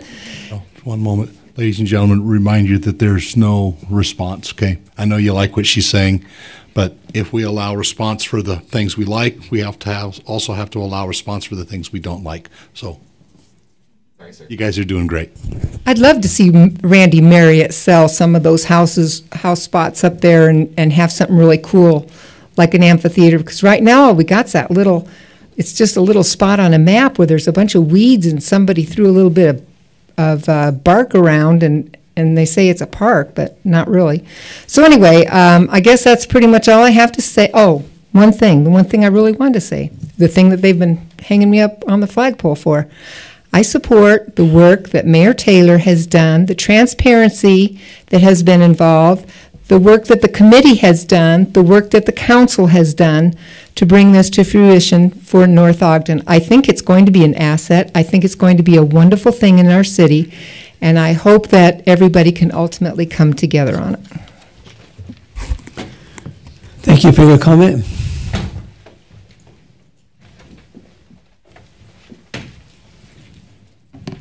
Good evening. My name is Peggy Barker. I live at 2553 North Fruitland Drive, and I spoke last week also. I was on the planning committee for Barker Park, not for the amphitheater section. And traditional family park, I looked in Wikipedia. I really put my heart into this committee, and I didn't want a bunch of Kentucky bluegrass being mowed and watered and a few trees. I wanted something special, unique, something that would have life, have bees and butterflies and birds and deer and fox. And those things are there now. So I really fought for different kinds of plantings. I also found that I had to negotiate with the other people on the committee who wanted other kinds of things. And the plans that we came up with, I supported completely.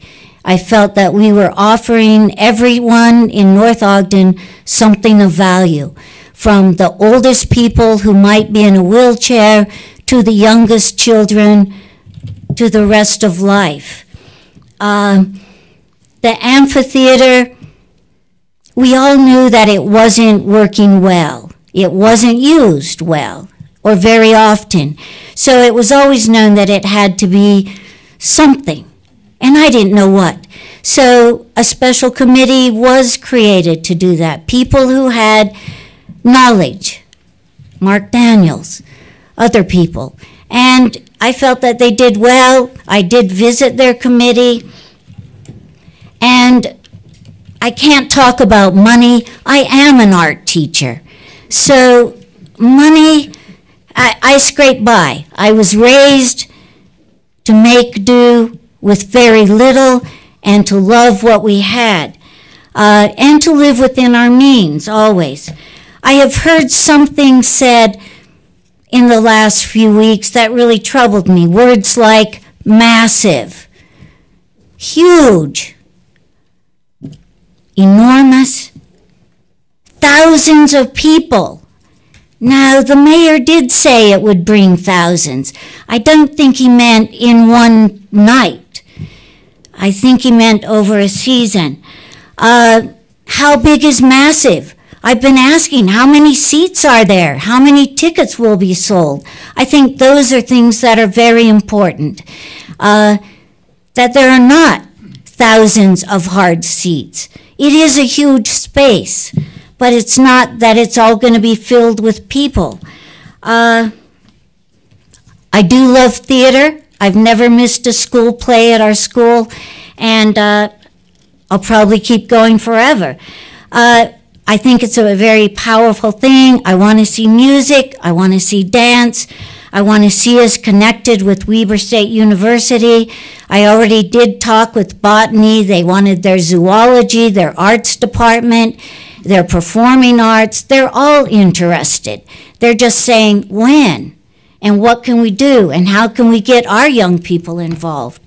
So I think we do need to look that it doesn't become a massive money-making enterprise, that it's something for our community, and that it doesn't disrupt, but that it brings us together. Thank you.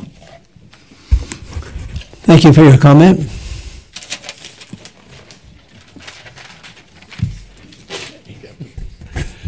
Evening, Mayor, council members. I'm Jonathan Call, the good-looking one, not the smart one. So I live at 1895 North, 300 East, here in North Ogden. Sorry, John. I think most people know where I stand on this. I've been talking about it for the last couple of years too.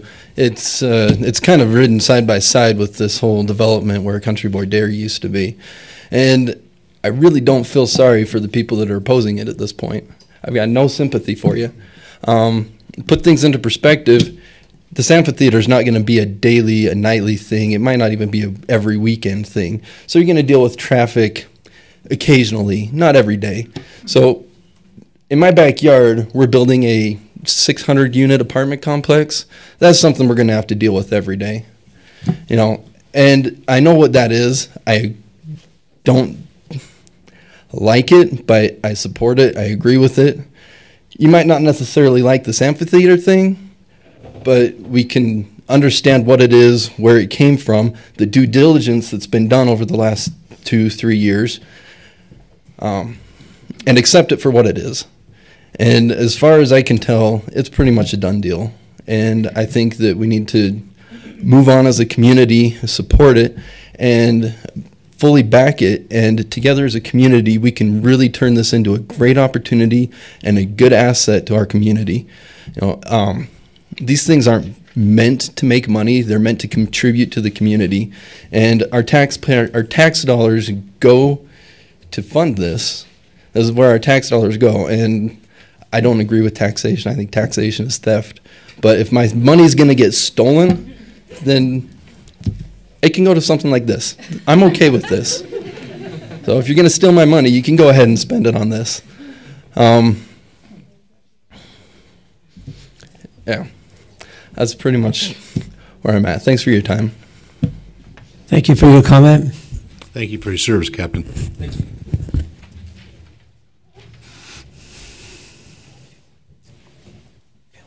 I love this comment. The good looking one.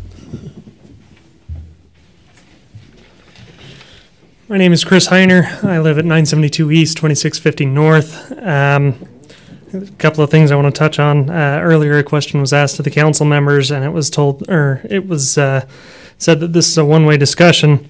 Just a reminder that in the public comments / questions rules on the back of the agenda, it does say that questions may be asked and answers may be given. If you don't want to give an answer, that's fine, but just a reminder that questions can be asked and the council can give answers during this time. You know, a lot's been said about fiscal responsibility, taxation, spending the money on such a large project. You know, we claim to be a fiscally responsible community. We claim to be very conservative in nature. We claim to follow, you know, living within our means, spending what we have, doing with what we have, and not exceeding our means to acquire things or our means to pay for things. We're spending $5 million on an amphitheater. We have water mains that break on an almost weekly basis, and they're reported on the Facebook page, and it's always, look how quickly we responded to this water main break. Look how quickly we responded to this. Why not take that money and actually work on replacing these water mains? Why not take this money and put it towards the infrastructure? You know, put it into repairing our roads that are literally crumbling.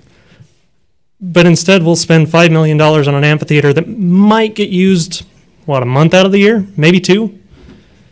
You know, we'll spend millions of dollars on an amphitheater that has no parking, on an amphitheater that is not situated is not situated with the proper infrastructure. You know, a lot of times we talk about, you know, the legality of this. A covenant was made. In my opinion, covenants are binding. They should be honored. With that being said, even if it is legal to go ahead and proceed with this amphitheater, is it really ethical? Because those are two very different things. In my opinion, the way the council has proceeded with these plans for the amphitheater, honestly, I don't think it's been ethical. You know, everyone says, well, where were those that were opposed to the amphitheater? We've been talking about this for years. We've been here. We've been arguing about this for years, and our side of the argument has fallen on deaf ears. You know, we talk about all these things that the city should do and the city wants to do, and all these millions of dollars that we're going to pour into this project and how wonderful it would be. Well, wouldn't it be nice to be able to drive down, you know, one of the side roads in North Ogden and not worry about having to replace your tires the next week? Wouldn't it be nice to, you know, not worry about water mains breaking every other week or every other day, as it seems like? Just some things to think about, but I think that, you know, that the money that's going towards this project and $2 million that was discussed in the council or in the budget council meeting today, that can go a long way somewhere else. We have neighboring cities that are very proactive about their infrastructure, very proactive about the things that they do with their city budgets. And yes, they may have community theaters, but most of those are indoor buildings that can be used year-round. Smaller structures that are not requiring thousands of people to attend and just to break even on the cost of an event. Those are all different thoughts that could be looked at rather than just building a massive amphitheater in the middle of a quiet neighborhood or moving the amphitheater to a more commercial zone where you're not going to deal with keeping people awake at night, where people aren't going to have to worry about litter or vandalism near their properties from those that are coming to attend. It's unfair for those that live in that neighborhood to have to deal with the aftermath of an event, including Cherry Days, when we have other venues that could be used. Anyway, just some thoughts for the city council, but just a reminder that just because it's legal doesn't mean it's ethical. Thank you for your comment.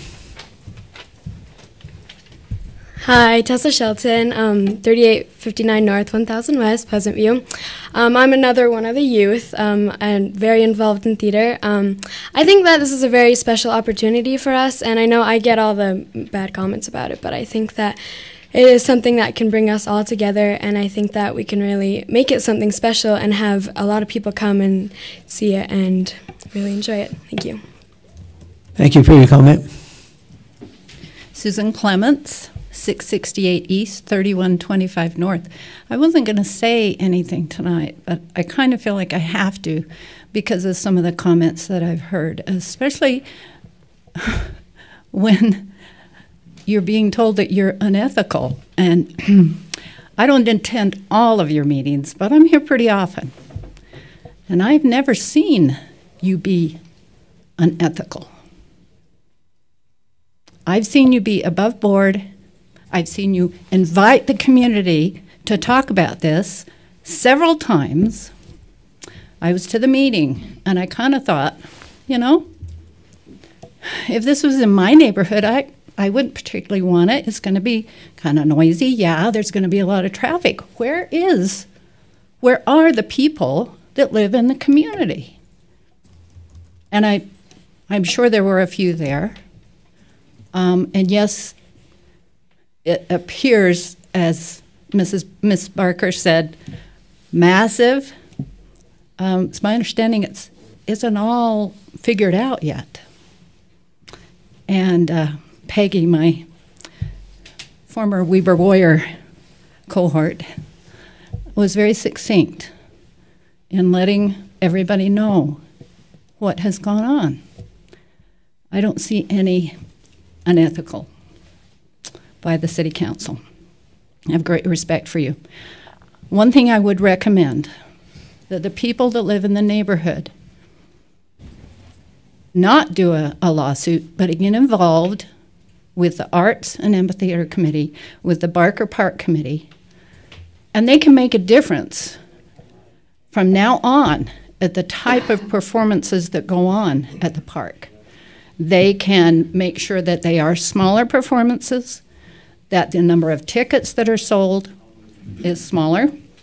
Now, we understand it's got to be a certain size or it's not going to be able to cover the cost.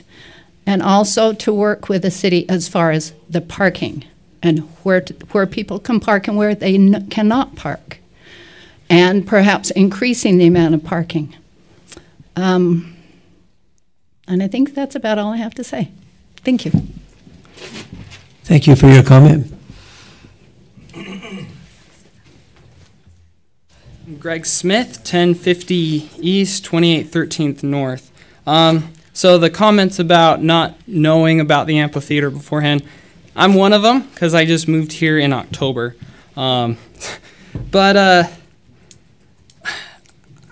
Just a month ago, I found out about the amphitheater, and I read through the information, and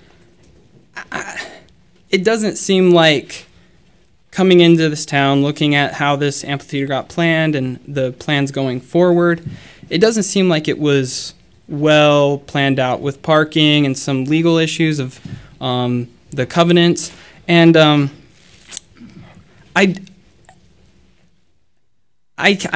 tend to sometimes be argumentative, and that's a personal fault of mine. But I feel like if you want an amphitheater and you want this amphitheater, it isn't about the next door neighbors disagreeing with you. It's not about the potential lawsuit.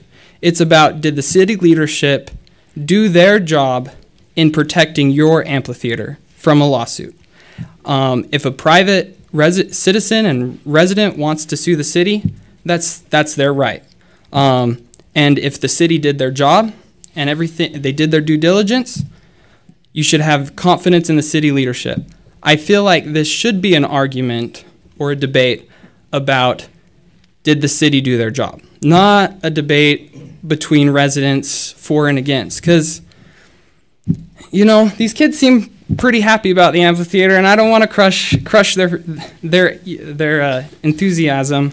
That's just my personal thoughts on it. I want a city that's honest and straightforward. I love this city.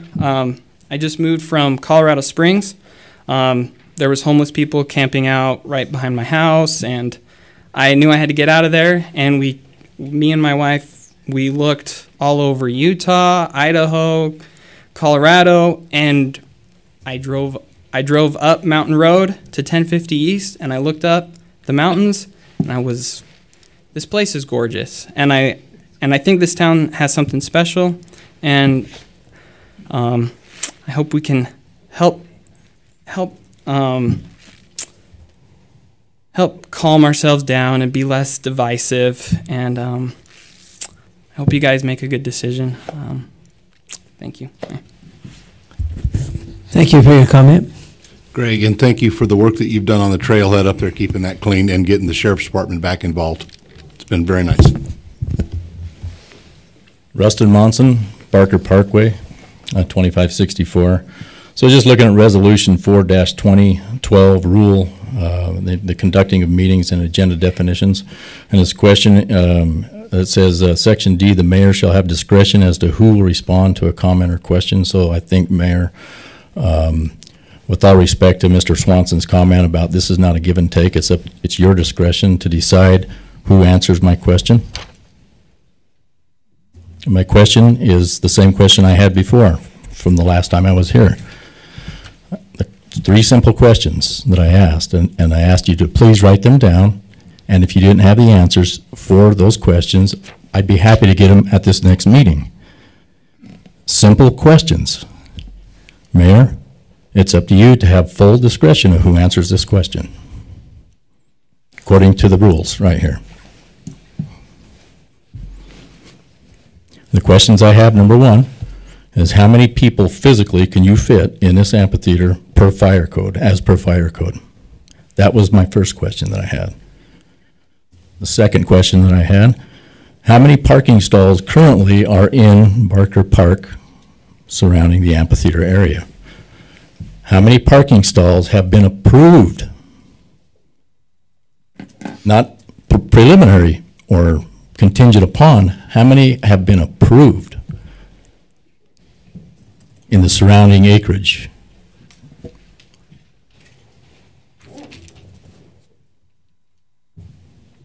And the third question is, why are my questions, simple questions, not answered the second time out?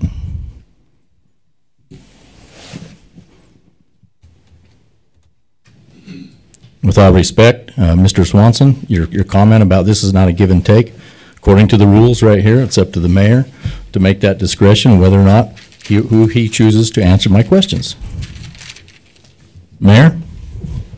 I'm not sure that anyone is prepared to answer those questions this evening. Pardon me, John can. I'm not aware. We could probably ask Ryan if he's still around, if there's a fire code requirement for an open park like this, or an open air. We haven't looked at it as far as the city's, my understanding is the city's always talked about a 2,000 person capacity for ticketed events. Parking stalls, there are currently 127 stalls in the actual park and another approximately 80 along the street park side. And currently there hasn't been a site plan approval for any additional parking in the park, undeveloped or existing developed.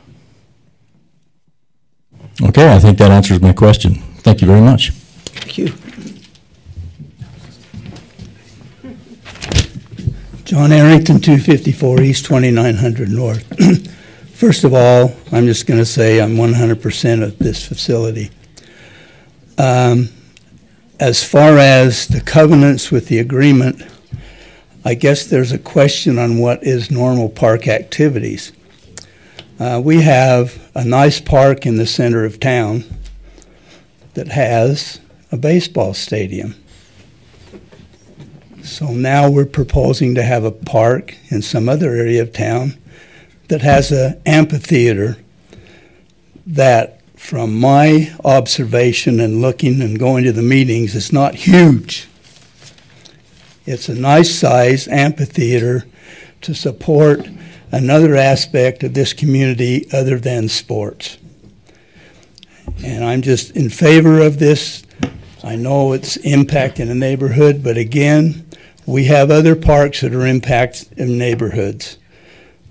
I go to baseball games and see all the people on outside skirts where the lights are shining, and they live with it. And I think the value of the community is there to provide this other activity for our citizens and to bring some other activities into it. Thank you. Thank you for your comment. Mark Daniels, 263 East Alberta Drive. First off, I want to express how proud I am of the youth that are here today. I didn't encourage them to come. Some are my students, some aren't. I didn't tell them to speak.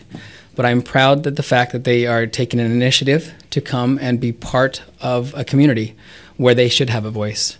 And you're right, you'll be paying taxes soon enough. I would like to also encourage, the reason I'm speaking tonight is I'd like to, because you know how I feel about the amphitheater, but I would like to encourage everyone to talk facts. The rumors that I have heard about this amphitheater over the last couple of weeks are astounding. The rumors that I've heard about the size, about ticket sales, about the shape, about the crowds, about the numbers, and about the cost. I'd like to know where those rumors are coming from, because there are so many rumors that have been put out there that I would be worked up if I heard those rumors too. I'd be worked up if that was the case, but they're simply not the truth. Yes, John said there might be a max capacity of 2,000 people, but in what world would we sell 2,000 tickets to have people standing arm to arm? As an arts committee, as an arts council, we could limit the number of tickets sold. We wouldn't put an event in that size until there was adequate parking. So yes, these are worst case scenario numbers that are being thrown at us without us giving the chance to actually have everything in place for it. Nothing would happen in the amphitheater until we were ready for it. So these numbers are escalated and are just outrageous.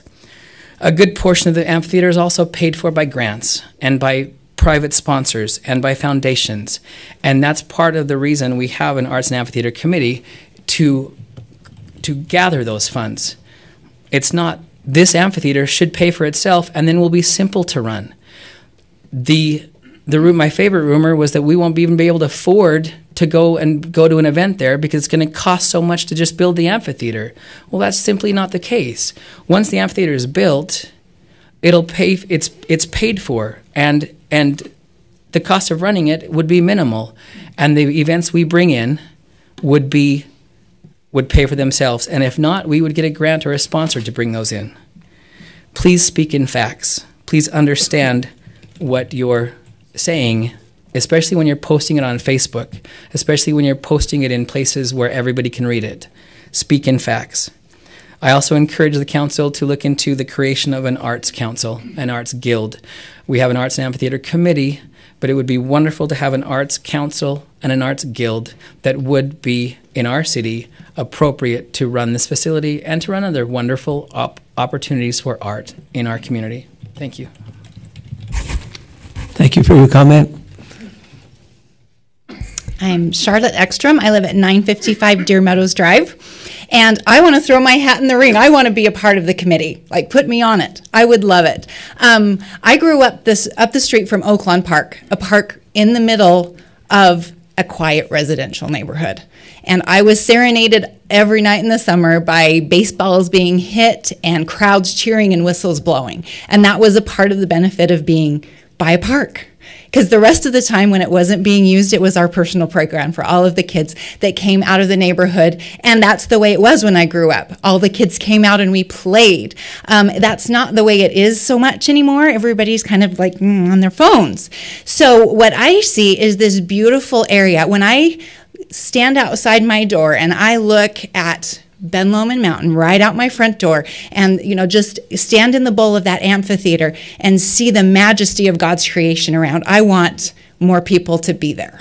I want them to see this. I want them to experience this. And I think what a great setting to have art and music and dance and theater there where everybody is already kind of in awe and their hearts are open. So I think that's fantastic. So as it goes forth, and maybe this is my dad's construction in mind, that we build it as big as we can or what we might need. And that's how the foundation needs to go. It's like, so when I see it and I go down and I look at how big it is, I think, okay, if I'm going to do a production about the size of Joseph or about the size of, say, the North Ogden Cherry Days pageant, a cause dear to my heart, that has never been in North Ogden for years as far as I know, it needs a stage about that big. And so when I think we go forward, well, we start out and we kind of, in a project of this size, I think, well, we all the time can't see the beginning from the end. We kind of have to go a little on faith that as we're doing something that we believe is right, that resources will become available. And I agree with Mark that, they will come from sponsorships and from grants and things like that. Again, I throw my hat in the ring. I would like to be a part of it, and if someone can get back to me about how I join a committee, I'm all for it. And I really appreciate both sides. I see it, I understand, and I really hope that we can come together because it really is not fun to have your neighbors angry.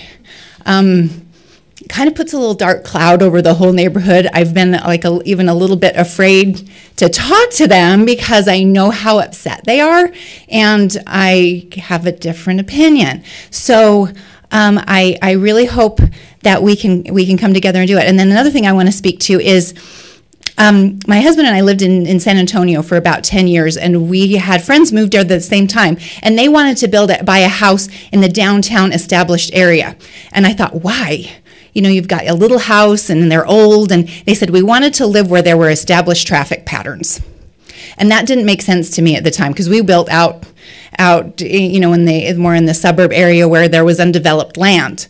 And then where we built, there was a great big field that was wonderful, and we lived right next to it. And then it got sold and got developed, and all of the traffic for like about 300 homes had to go right in front of our house. And I was like, established traffic patterns.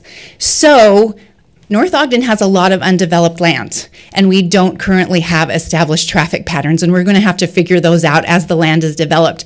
And I see if you don't want traffic patterns to go by you, then you kind of have to buy the land. So if you don't like what's going on, then you have to get out your checkbook and that's how you vote, how the traffic patterns go. But until then, we built our house where we did, knowing that there were not established traffic patterns. So I really have faith in this governing body to figure those out. I really, as I see you work, I think that you do your due diligence. They're not always going to be things that you can foresee, but I want to just offer my support and, again, volunteer. So thank you. Thank you for your comment. Hi, I am Cameron Linford, 1755 North, 350 West. And I am involved with theater a lot at my high school, and I just think it's a great opportunity for a lot of people. And yes, I get concerns about the amphitheater, but also there's been some comments that I've taken. This amphitheater is not just for the youth to perform, this is for everyone. And I think that it can bring our community closer and bring more people out to try new things and do what they love. And just North Ogden is growing as it is, so I say let it grow. I think that this would be a great opportunity for a lot of people and bring more kids and adults out to perform in things instead of having to drive ways away to be able to do what they love. And so those are just my opinions. Thank you. Thanks for your comment. Hi, I'm Naomi Elmer, 3064 North, 650 East, North Ogden. So the first thing I like to say is parking. I've been to lots of concerts, lots of other things, and there's never enough parking for anyone. But I've also seen with the 4th of July fireworks, we have tons of people come for that, more than we'll probably have at one of these events. And we don't have nearly enough parking for that, but somehow we managed to make do with that. And with the CYC, I've had to clean up after those, so I know there's lots of people there. Like, we've seen that on the 4th of July. Also, another thing, I've been involved, in city council meetings since I was 14, and I've read things about this. I've seen it on Facebook, in the paper, in our article that comes to our house monthly, and so I think that's just so easy and so useful for us to be able to involved in our city and be able to see what's going on with our council and see how it's voting and see the changes being made. And I also got to go to the open house they had in the fall, and there I got to put, they had a little survey for you where you got to say which design elements you like the best, which materials they wanted to incorporate in, and I think that was really community based. We were in there, they welcomed public feedback, they had people come up and suggest options, and I think that was perfect for this. You got to see how much we were spending, how much grant they got, and then you got to see what it's proposed to look like and how we're gonna get it to get here today. And so yeah, I think that's good. I think our city council does great, and I'm thankful for that, so thanks. Thank you for your comment.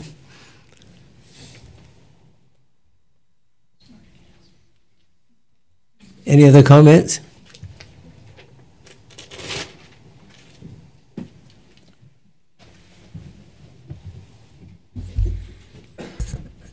My name's Robert Watson. I live at 1820 North, 100 East. My wife sent me, so I got to stand up. And I'm just kidding. But my wife and I have been involved since pretty much since we moved here in the city, and I don't really have a strong opinion necessarily on the amphitheater. That's what has been talked about a lot tonight. But I do have a strong opinion on how wonderful it is that we can be a community together and that we can influence decisions. And it is a great thing to be involved. There's not everywhere in the world gets this opportunity. So I want to just voice that and say thank you for all that you do, Mayor and council members, lawyer, secretaries, and everyone. I guess I will say that I know that there's pros and cons. I appreciate some comments that were said about sticking with facts. Sometimes things like this get emotional. Close to our home, we built where we were almost surrounded by open fields, and that's a great feeling. But there's also a lot of growth happening, and that's a welcome thing as well.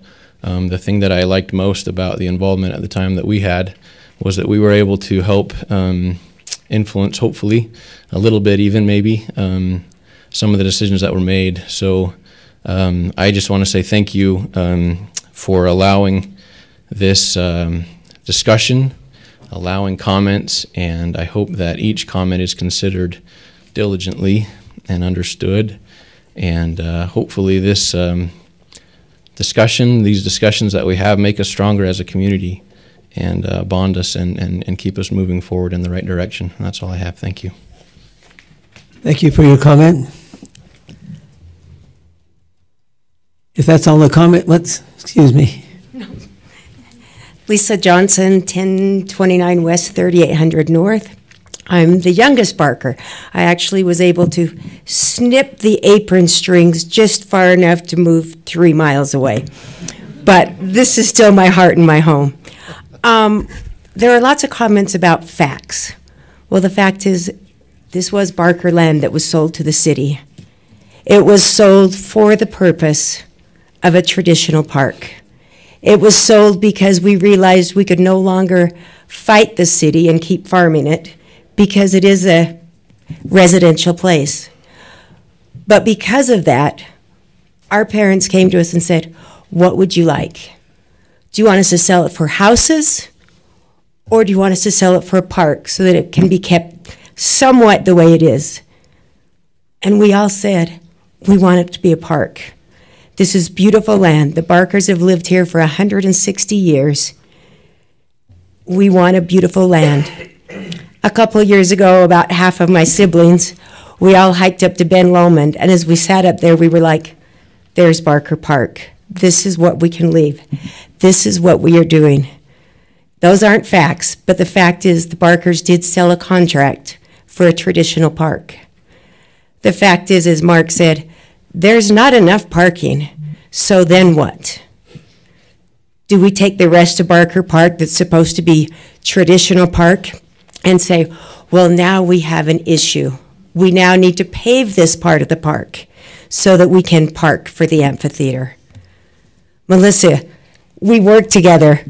Tomorrow we might not eat lunch pleasantly together. But she says her kids never come to the park. Well, why not? We've spent 18 years trying to build that traditional park so that it has things for people to come to. And in 18 years, the only thing that's happened is an amphitheater that wasn't good enough, so we're now spending more money to try to make it better.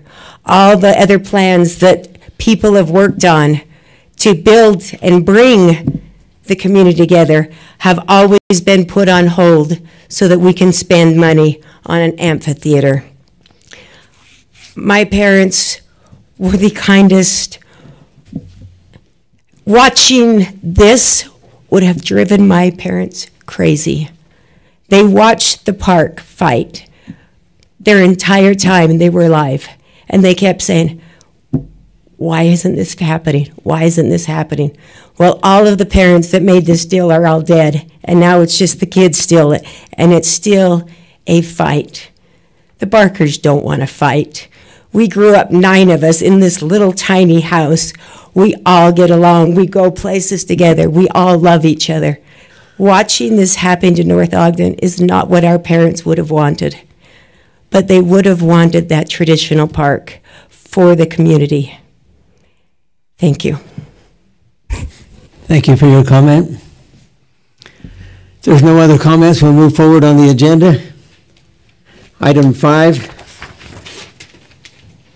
Discussion or action to consider an agreement with the residents of Deer Meadow Subdivision and North Ogden City concerning Barker Park.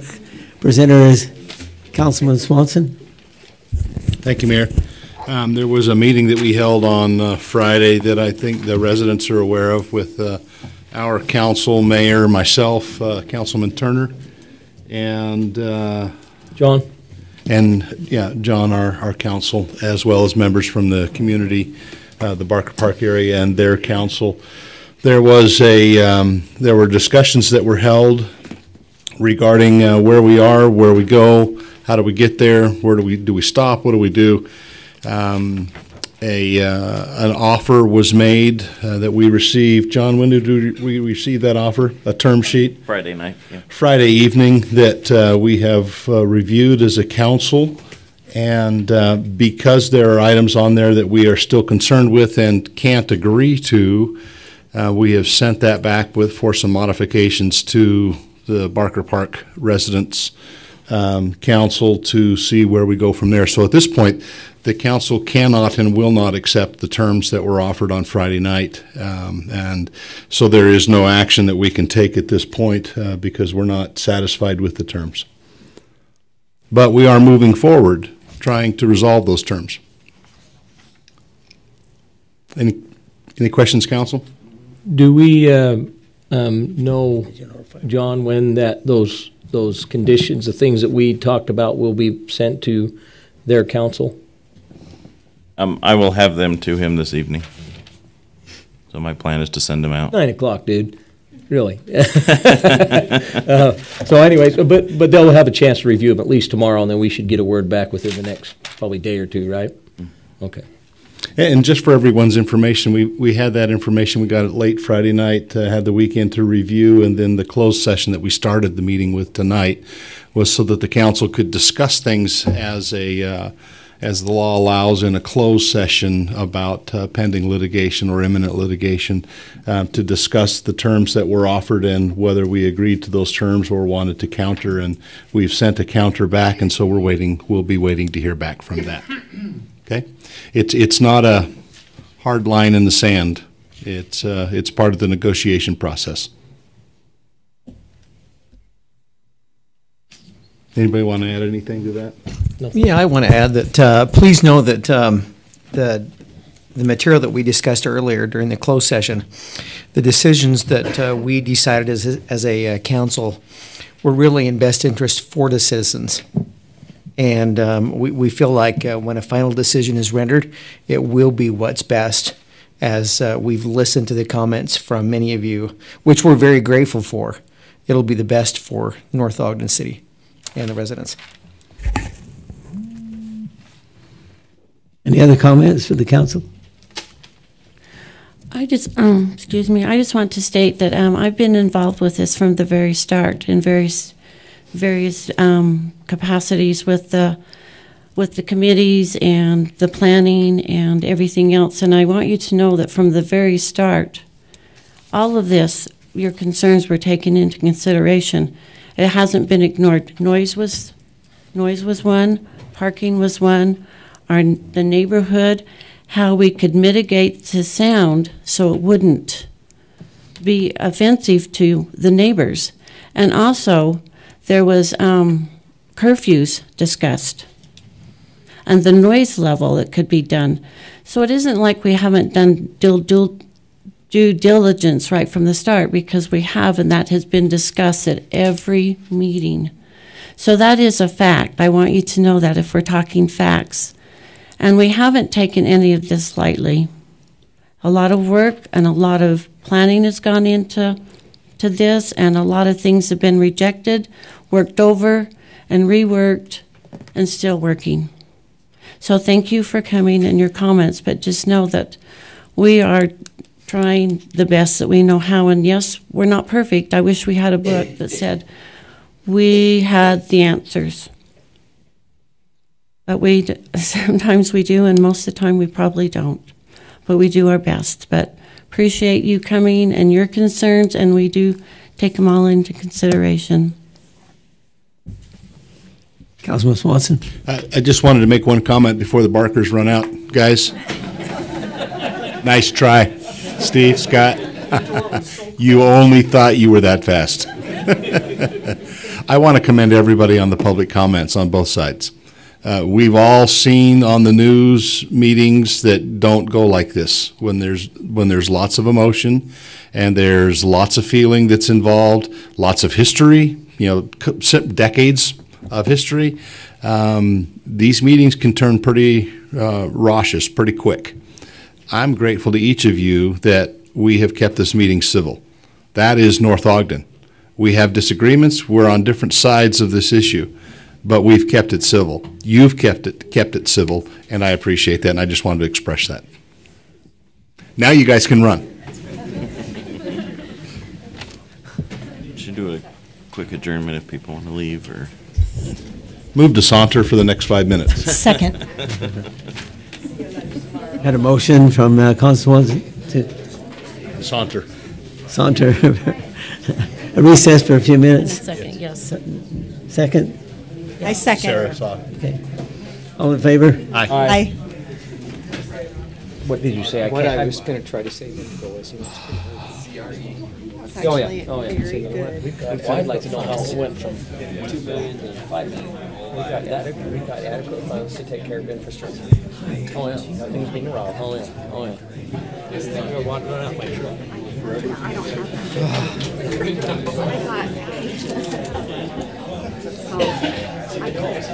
He's emailed several times as they were making. Hey, you did a marvelous job. got a question for you. Okay. When serving as the vice chairman of Cherry Days with Cheryl? Sure, I'll be happy to. Thank you. Yeah, I'd love to. You might be the chairman next year, but. Okay, I'll be happy to do whatever you'd like to do. Thank you. I appreciate Thank you. Thank you for your comment. I appreciate you making Good job. Thank you. Hey, there's one thing this, hey dude, there's one thing this process can teach you guys. It's how important it is. Oh, okay. You'll end up like Blake, getting elected and get to You know, I kind of inherited this. I wasn't part of the process, but I can tell you this much. There's nobody on this council that's unethical. Oh, no. I have, yeah. So accusations of unethicalness, it's kind of actually pretty interesting introduction. Yeah, that's all our friends. I hope that deal that's made with those people over there, drive, just so you know, you are still institute. Because we don't turn our camera on. Appreciate you. Calder, good to see you, pal. in the future, Like that. It should be. I hope that deal doesn't just go because I didn't know about the meeting on Friday. Oh, I wish I could put together a beard like that, dude. I just don't have it. I can't. I don't have enough facial hair. No, it wasn't a public meeting. It wasn't a public meeting. It was a request of them. We'll send it back. Hey, Blake Sever. Okay. What was your first name? Kim. Oh, okay. We got way too many barkers. Okay. Okay. Well, let's find the best. Thank you. I appreciated your comments. Okay. Thanks for that. Well, I wasn't going to stay the whole time, but I thought I might as well stay. Well, it's good to see you again. Caroline wrote a nice little She did. email. She says a lot of you guys wrote back. She was really good. You did a nice job. I figured you guys know our stand on it anyways. She's on my side. I don't know about you. And I just went over to Colonel Ken and I said, Colonel, it's so hard not to respond. When there's pending litigation, we can't comment on it as city council. And so I don't know, it would seem like The rebates barely make you break even. And then we can't run enough power to facilitate. Is that what somebody else is still planning to change all that much? That would be something Yeah, they get it for the cost. the material that was forwarded to us was well, and we are getting ready to upgrade all headlines and confidential. So I You don't know. can't tell me now. I'm wondering when it will be. You know what? What changes were made. My guess would be next week, assuming how cooperative things go. But, and I feel bad, if you wanted to ask John, Sometimes we used a consultant recently. but I would assume that we would know easily next week. Gary was there. As far as like the details of the concessions, He looks more like a farmer. I don't know if that'll ever become public knowledge. Gary was training him I to do can't answer.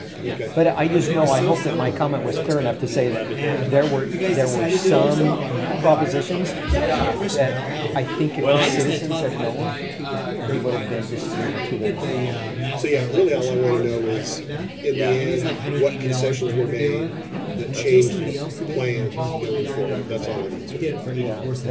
That would be something you have to run by John. Okay, that's John. Yeah, sorry about that.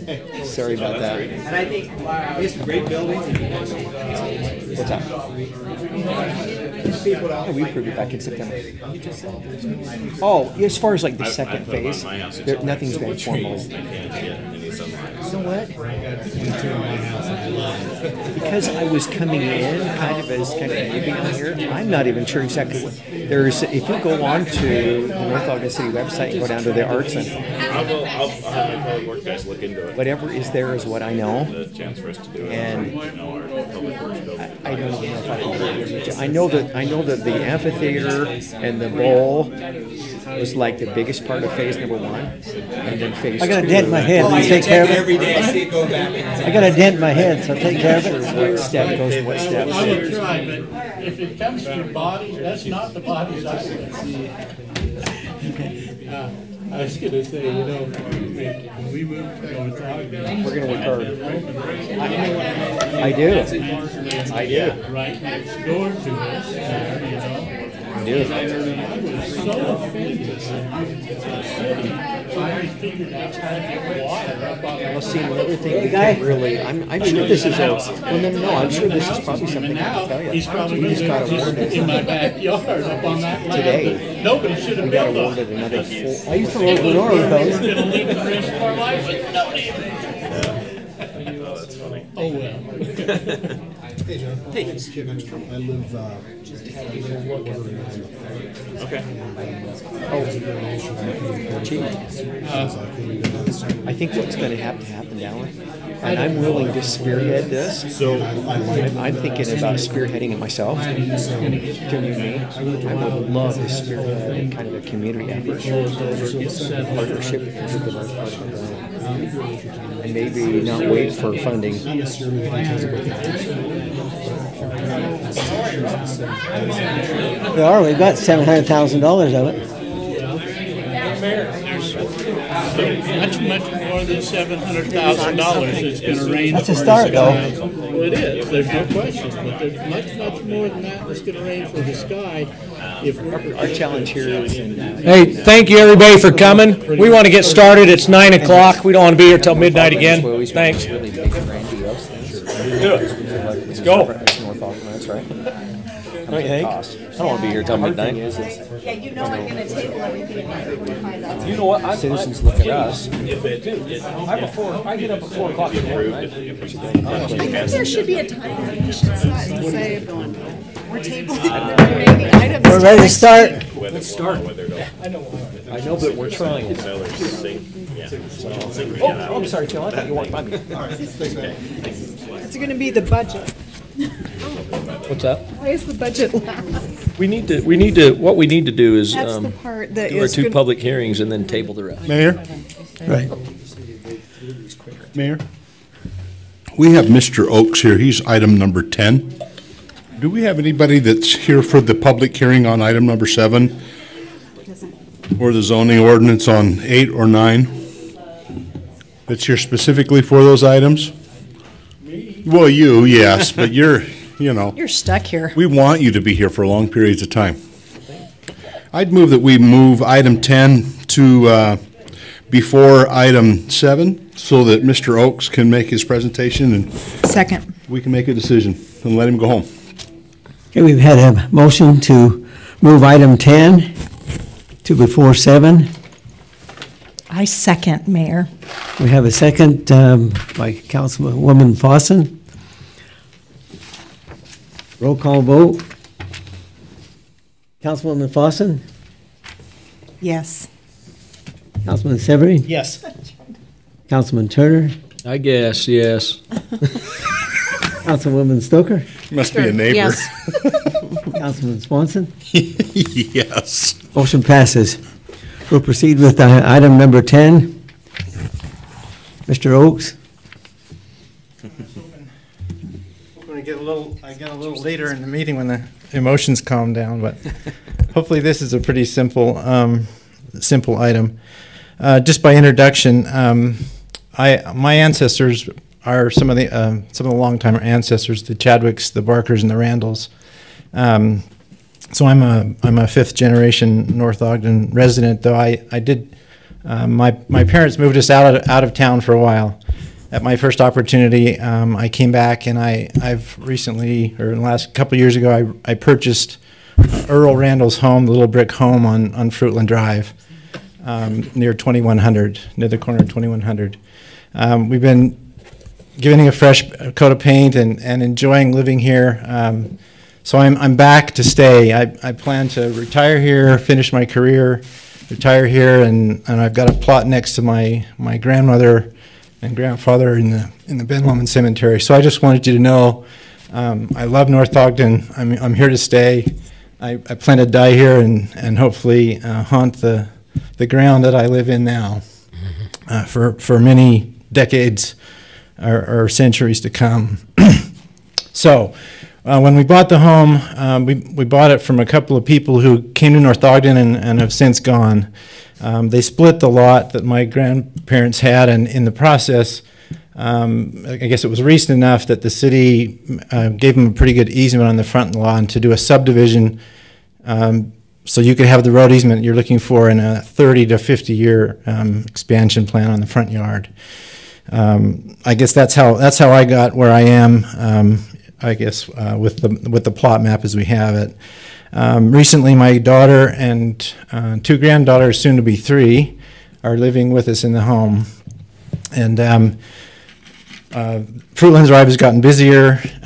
We're on that little knoll area, and then we've got about a 2 or 3 foot grade right out at the pavement level near the front of the street. And with the young kids and the pets, we got nervous about them kind of stepping into that grade and slipping into the paved areas.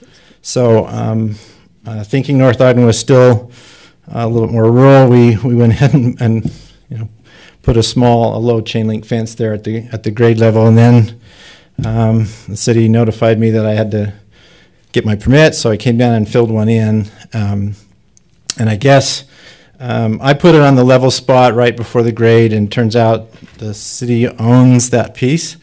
We're talking about a 10-foot difference between where I put the low chain link fence, and is that the diagram of my request? Yes. Do you want me to, or?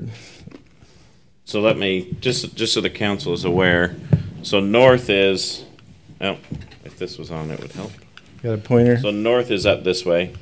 And so the city right-of-way, this is the center line. The 33 is the current right-of-way width for dedication for the improvement, and this yellow line is the fence as installed. Is that correct? Yes, correct. And here's this if you'd like it, too. No, well, so the fence I put is 11 feet back from the current pavement. So you can still park a car off the pavement between the paved area and the fence I put in. In fact, it's the widest part of that whole section between 2700 and 2100. Everybody who wants to turn around turns around because my neighbor's paved deeper in their yard, and I have this extra space. So again, it's nearly one of the wider spaces in that section because everybody uses it to turn around in. So I guess I didn't realize kind of the extent of, I didn't understand the easement when I put the fence up, but because he's paved an extra 12 feet on opposite me and my area, I think it's still visibly and functionally pretty wide. Let me just give you, I guess, my logic at this point, and just have a couple of things to consider. It's in line with my neighbor's fence. My neighbor on the north, let's see, how do I get the pointer to? Should be the center button. Center? Yeah. There you go. My neighbor's 5 foot tall. He has a dual chain link and vinyl fence right here. So I put it visibly in line with that and the posts from my neighbor. So visually, I tried to be consistent with the neighborhood. I basically surveyed and used the same material. 47% of that whole section uses chain link, so that's what I did. My opposite neighbor has chain link. The next most common thing in that section is barbed wire or farm fence, so I was trying to give it a consistent look and feel for the neighborhood. What else? I've looked at the plan now, and you have no declared improvements to this section for at least 30 years. Your 30-year plan says probably you don't have money to do the widening, even though you own the easement. I understand that, but I would like, I guess, for the next 30 years to have my kids play in that extra 10 feet. I'm going to be mowing it, watering it, and weeding it for the next 30 to 50 years as a contract with the city, as a good neighbor. So rather than just, shave the lawn and put your dirt back, the extra 10 feet of dirt and let I would like to just petition that I can kind of leave up the fence I have put up. Again, I acknowledge my mistakes. I was trying to be a good neighbor. I was trying to fit in. So that's really what my request is can the permit I applied for, could you approve it? And eventually when you do widen the road, you're going to have to shave in and put some sort of a retaining wall because there's a difference between the road grade you've proposed and my lawn area. So even when you do build, you'll have to take down my neighbor's fences and my chain link fence and retain part of my yard and put in your sidewalk, and we'll solve that fence later when my grandkids are, 30 years old. But I'd like to just see if you'll approve my permit to have the fence there. Again, I'll try and be a good citizen and keep your lawn mowed and clean, and my yard looking nice, to respect my grandfather Earl built the home, and for my opportunity to live here and enjoy North Ogden. So that's my request, is just have a civil matter, and maybe we can just be neighbors. And even though you guys represent all my other neighbors, I get that. I tried to respect the look and feel of the whole street when I did it.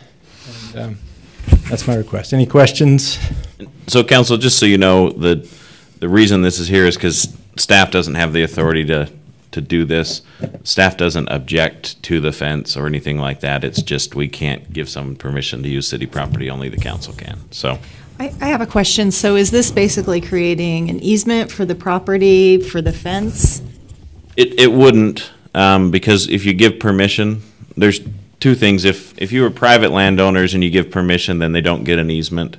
But you can't get an easement against the government. Essentially, there's a caveat there. So, but there's, the city, we let people improve portions of our right-of-way all the time with grass and sprinklers and things that are technically private improvements on public property. So would there be a problem if there were I know Mr. Randall is committed to live here until he dies, but if that happens to be sooner and the property changes hands and a different property owner is there, are they going to be as amenable to the fence being taken down? I think it would be wise for us to maybe just put a little note on at the county recorder's office, hey, this fence is on the city right of way and it'll come down when the road is widened. I'd be willing to do that. I don't have a problem with that. Yeah. I'm just. Okay. I think this is similar to what we did with some of the rear fencing that was done at Oaklawn Park. If you remember, we had fencing where the property line for the city with the track that goes around over there by Green Acres, that is Oaklawn, right? No. No, that's Orton. Orton Park, sorry. Yeah. Orton, not Oakland. Orton Park. Yeah, we let them put it up higher on city property, even though the city property went all the way down to the bottom of that retention wall. We did allow that to happen for a number of neighbors until the property lines and the city line met, where it seemed reasonable. So I think there's precedent to allow this without creating any problem, and so I don't have a problem with it. Councilman Turner? John, is there any liability in the city? Let's say someone gets hurt on the fence and it's on our property. Typically not, because it's what's called an intervening tortfeasor. You deal with this on retaining walls that are kind of built in the public right-of-way. The idea being that someone's not following the law, speed, staying in the lanes or something like that, and they hurt themselves, it's not the city's fault that they left the roadway, if that makes sense. So, we should be fine there. Okay. Thank you. Councilwoman Stoker? I, for one, appreciate that you have left that space on the other side, because I run in the morning and it gives me a space to get out of the way of cars in the dark. And also, I've loved that house from the time we've moved in, so I want a tour. You're welcome to a tour anytime you like. I wanted to see what that's looked like, because I knew your grandma very well. We'd love to give you a tour anytime you'd like. I'm ready to make a motion if there's no more discussion. I move that we grant the request from Mark Oakes concerning the placement of his chain link fence until such a time comes when the city needs the right of way, and then the easement will be fulfilled or put in play. Second. We have a motion from Councilwoman Stoker to allow the fence to remain, and we have a second from Councilman. Plus amendment with that is that if it changes hands or it's noted on the property deed that this easement is in place, and such time comes, the fence will come down and the city will improve. Is that the done road. by the city or? We can do it, but I'll make sure you get a copy of it to make sure you're okay with the language. Okay. Any other discussion? We have a second by Second agrees with the amendment, yeah. Councilman Swanson. Okay, roll call vote. Councilwoman Fossen? Yes. Councilman Severine? Yes. Councilman Turner? Yes. Councilwoman Stoker? Yes. Councilman Swanson? Yes. Motion passes. Thank you for your presentation. Thank you. Thanks for waiting. Is Mr. Marsh here? I don't believe so. Dave's not here. I No. got your email. I'll Marsh shoot is you not an here. email. He took it off the agenda, or? Thank you very much. It's postponed. Okay. Enjoy going home early. We're jealous. Number 9 is postponed because he was unable to attend this evening. Do we need to do that by motion, or? No, it was already pulled. Yeah, we're fine. Yeah, we can just, he wasn't able to make it tonight, so. Okay, item 7, we have a public hearing to receive comments on an action to consider amending the North Ogden City Ordinance, Title 12, Subdivision Regulations, adding a new section 12.9, boundary line adjustment. That will be presented by Rob Scott. Thank you, Mayor, City Council, audience. This public hearing is to, as the mayor has indicated, to establish regulations for boundary line adjustments. This is a legislative decision, and as such, it requires that the Planning Commission give you a recommendation, which they have done. They conducted not only a discussion about this amendment, but they also conducted their own public hearing. No one spoke at the public hearing. Let me give you a little bit of background with respect to what does this ordinance accomplish. First of all, the city has a subdivision ordinance, and we also have processes for conducting where someone has a meets and bounds description of their property to adjust property lines. And we've relied on the state code as it relates to that over the years. What this ordinance does is establishes our own standards so that we have a defined process that will be not only one that meets state code, but is one that we believe will be an improvement on the overall process for reviewing these boundary line adjustments. I've given you the state code relative to the definitions of lot line adjustment and also that of subdivision. And then I've shared with you the processing and the interpretation of the ordinances as we use them today. First of all, there are lot line adjustments between lots in a subdivision. So that's where there's an approved subdivision plat. State law and our own ordinances require that be a amendment to the subdivision plat itself. We regularly do this on an ongoing basis. Then we have what are known as parcel boundary line adjustments. This is where the property is not included in an approved subdivision, but has a meets and bounds description. In other words, it has a legal description around the property, but it's not in an approved subdivision. That doesn't mean that the parcel is in violation. It just simply means it hasn't gone through a subdivision review process. So if somebody wants to adjust a line between those two parcels, we regularly do those as well. It requires that the Planning Commission review it and approve those.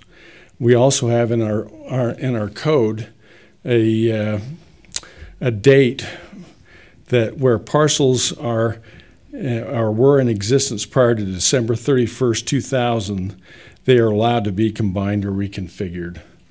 So basically, it's a date where some of these parcels have been around for ever since they were created.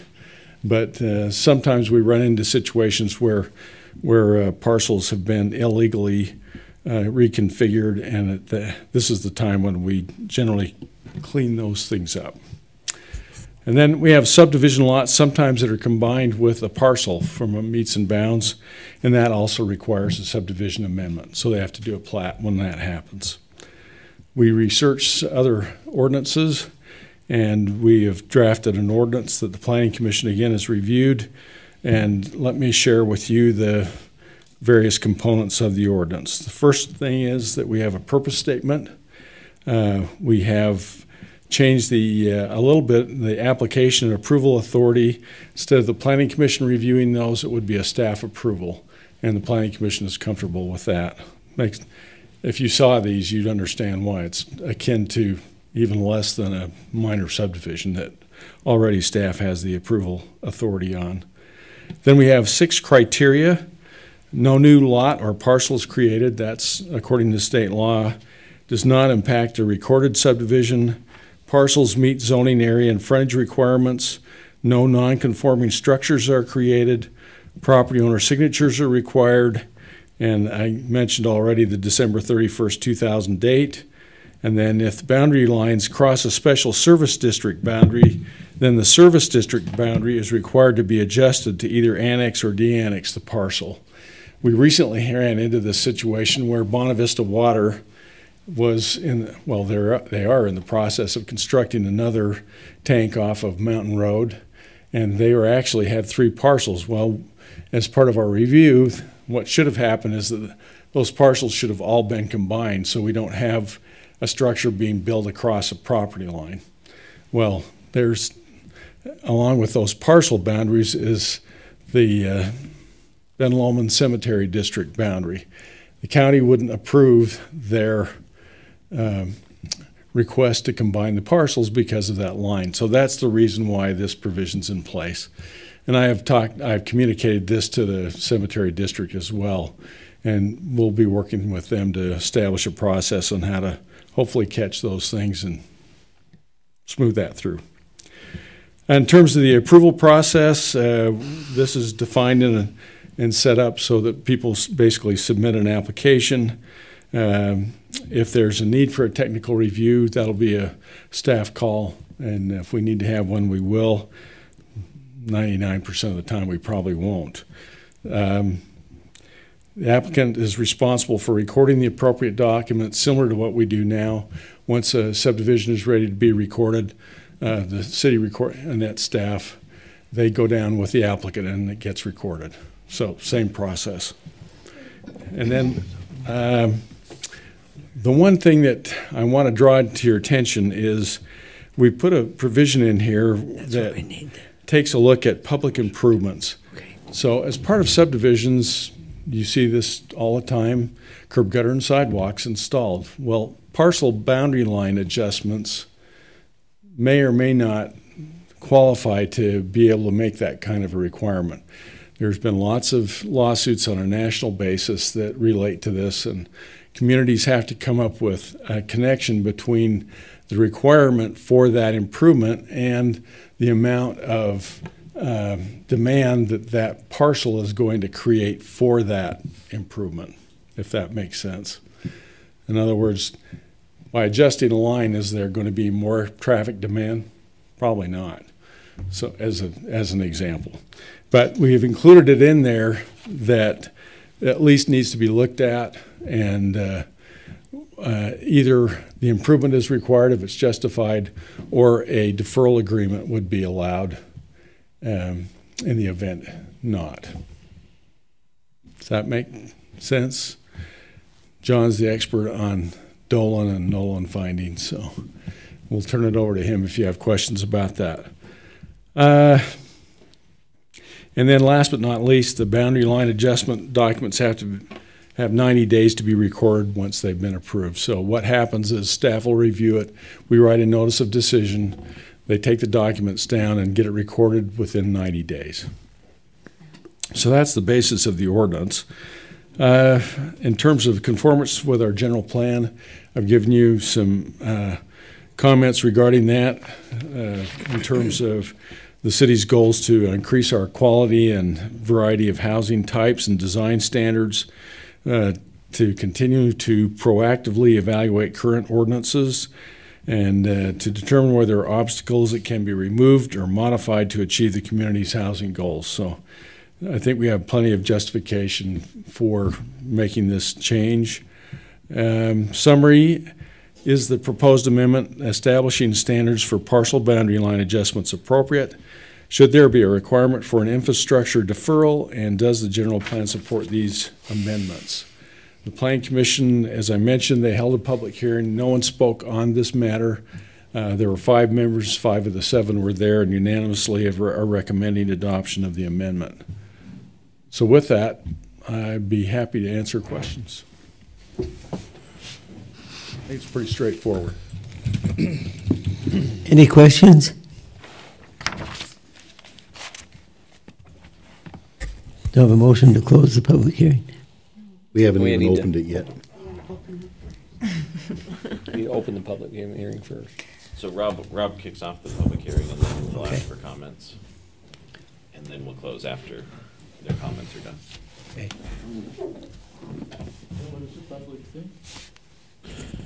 So so the way Mayor Taylor would do it, he'd just say the public hearing's open and ask for it, see if there was any comments out there.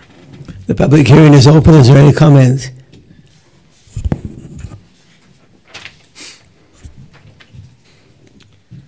Is this public comments now?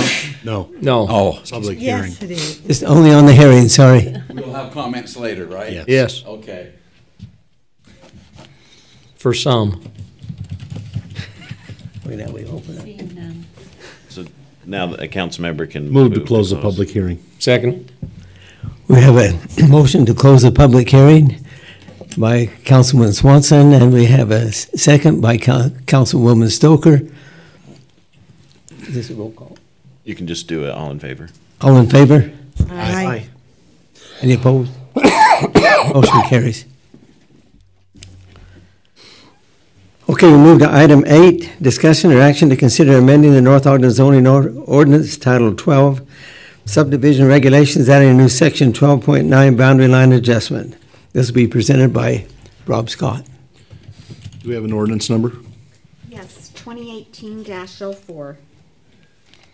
Mayor, I'd move that we approve ordinance 2018-04, amending the North Ogden City zoning ordinance Title 12, subdivision regulations, adding a new section 12.9 boundary line adjustment, as discussed. Second. We have a motion to adopt North Ogden City zoning ordinance Title 12, subdivision regulations, adding a new section 12.9 boundary line adjustment.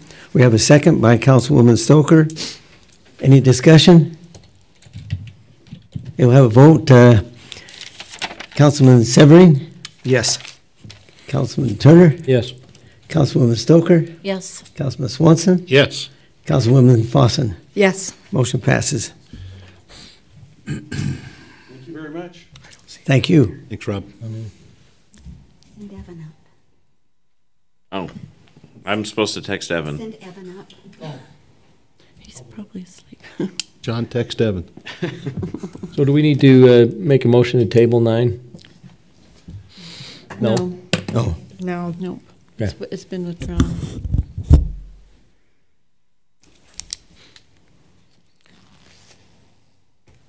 I feel sorry for Dave and Tiffany. Do they need to stay here? Oh, thank you. Okay. They're here to answer any questions about budget. Just a question. As I look through 11, 12, 13, and 14, we have a public hearing and on 13 and then 14. Is 11 and 12 something that we can move to next week, or is that something 11 and 12 and then keep and do 13 since it's a public hearing of 14? Or I mean, especially the priorities, council budget priorities on that, I mean, if we can move those two, that'd be nice, just because we're getting late. Have Evan go right into 13. It's more, I mean, it's probably good to ask Evan that. Typically, the council budget priorities is more for you to provide staff feedback on what you want. So if you don't want anything, then we can just move right. I'm just kidding. My mind's been occupied by other issues. So it'd be a good question to ask Evan now that he's arrived. Hi, Evan. He's been downstairs diligently working on the budget, so. So Evan, we have you slotted for 11, 12, 13, and 14. 11 is a budget introduction, 12 is a budget priorities, and then we have a public hearing on 13 about the ordinance amending the budget, and then discussion about the same thing on the public hearing. And I was just wondering with the late hour if we could table 11 and 12 till next week, or is that too much of a headache for you, and then just jump right into 13? So I'd like to make a motion that we table agenda item 11 and 12 until a later date, and then have our financial director jump into item 13, the public hearing. Second. We've had a motion by Councilman Turner to table 11 and 12. Do we have a second? I already seconded it, Mayor. Joyfully. Okay. We have a second by Councilwoman Fossen. All in favor? Aye. Any opposed? I guess that's how we're not a roll call. You're not going to get any opposition today. Right, yeah, that's all you need, yeah. Okay, item 13, public hearing to receive public document on ordinance amending the fiscal budget for the fiscal year 2017 and 18. Presenter be Evan Nelson, Finance Director.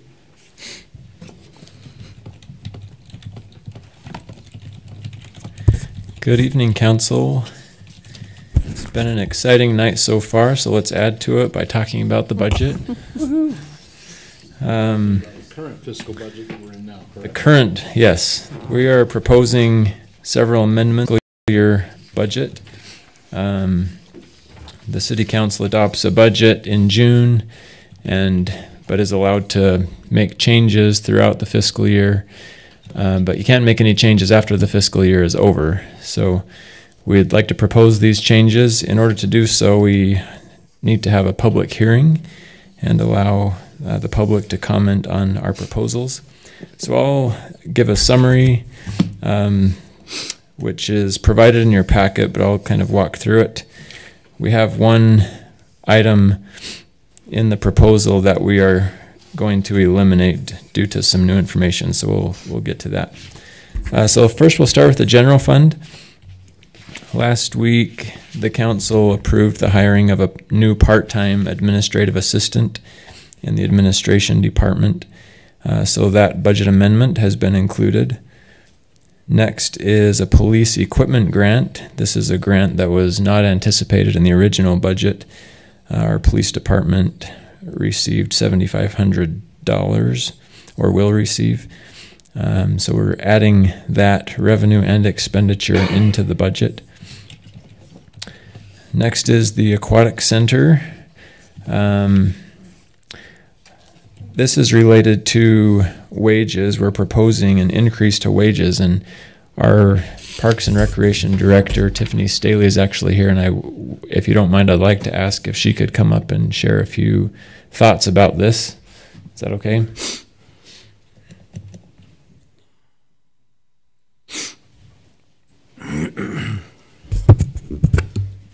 Good evening, Council. We usually revisit this topic every few years, and it's been a while since we adjusted the wages of our seasonal employees, and the reality of the need to do this really hit me as I drove down 2700 towards the freeway and saw a sign up at Arby's that said now hiring $10 an hour. And I thought to what we were hiring our seasonal employees, and we began again to do some research as we do every year. And we found that we are once again the bottom of the barrel when it comes to how much we pay our employees. We were kind of aware of this as last year we received 52 applications for lifeguard positions, and we hired 50 of the 52. 2 of those that we did not hire could not show up on time for any meeting or any tryout or any interview. So I hired everyone. This poses a concern for us as far as safety goes, because we want to make sure that the people who are out protecting the lives of those who are swimming and who are teaching those children are the most qualified and most capable that they can be.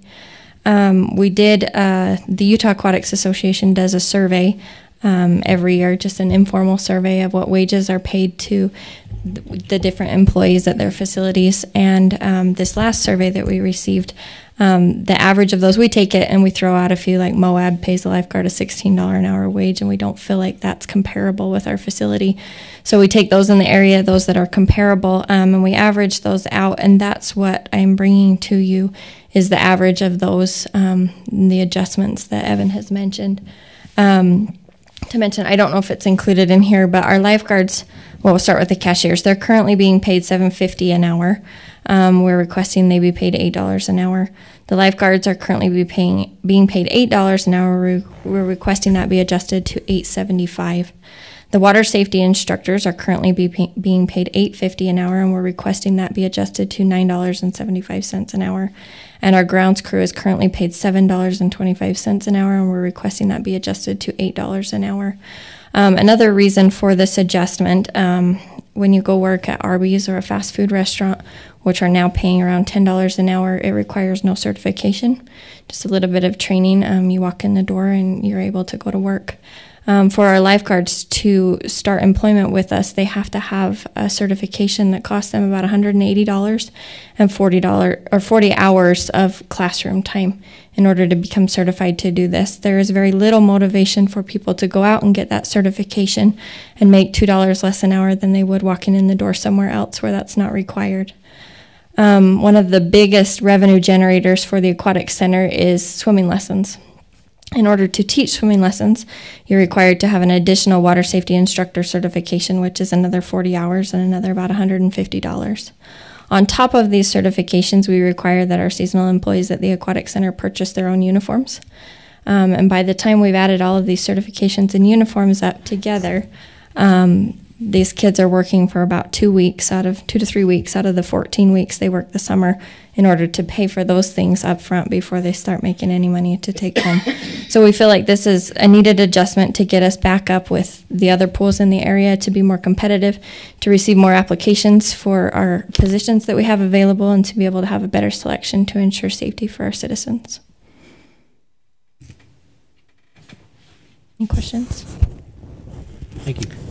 Tiffany, I think that was a great presentation, and I think you're probably on target with the private market. I know at In-N-Out Burger, beginning wage is $11 an hour. And then every 6 months, they're up for an increase in wage. So I think it's pretty reasonable. What are the thoughts of the other council members? I just went by. I'm trying to remember where it was. I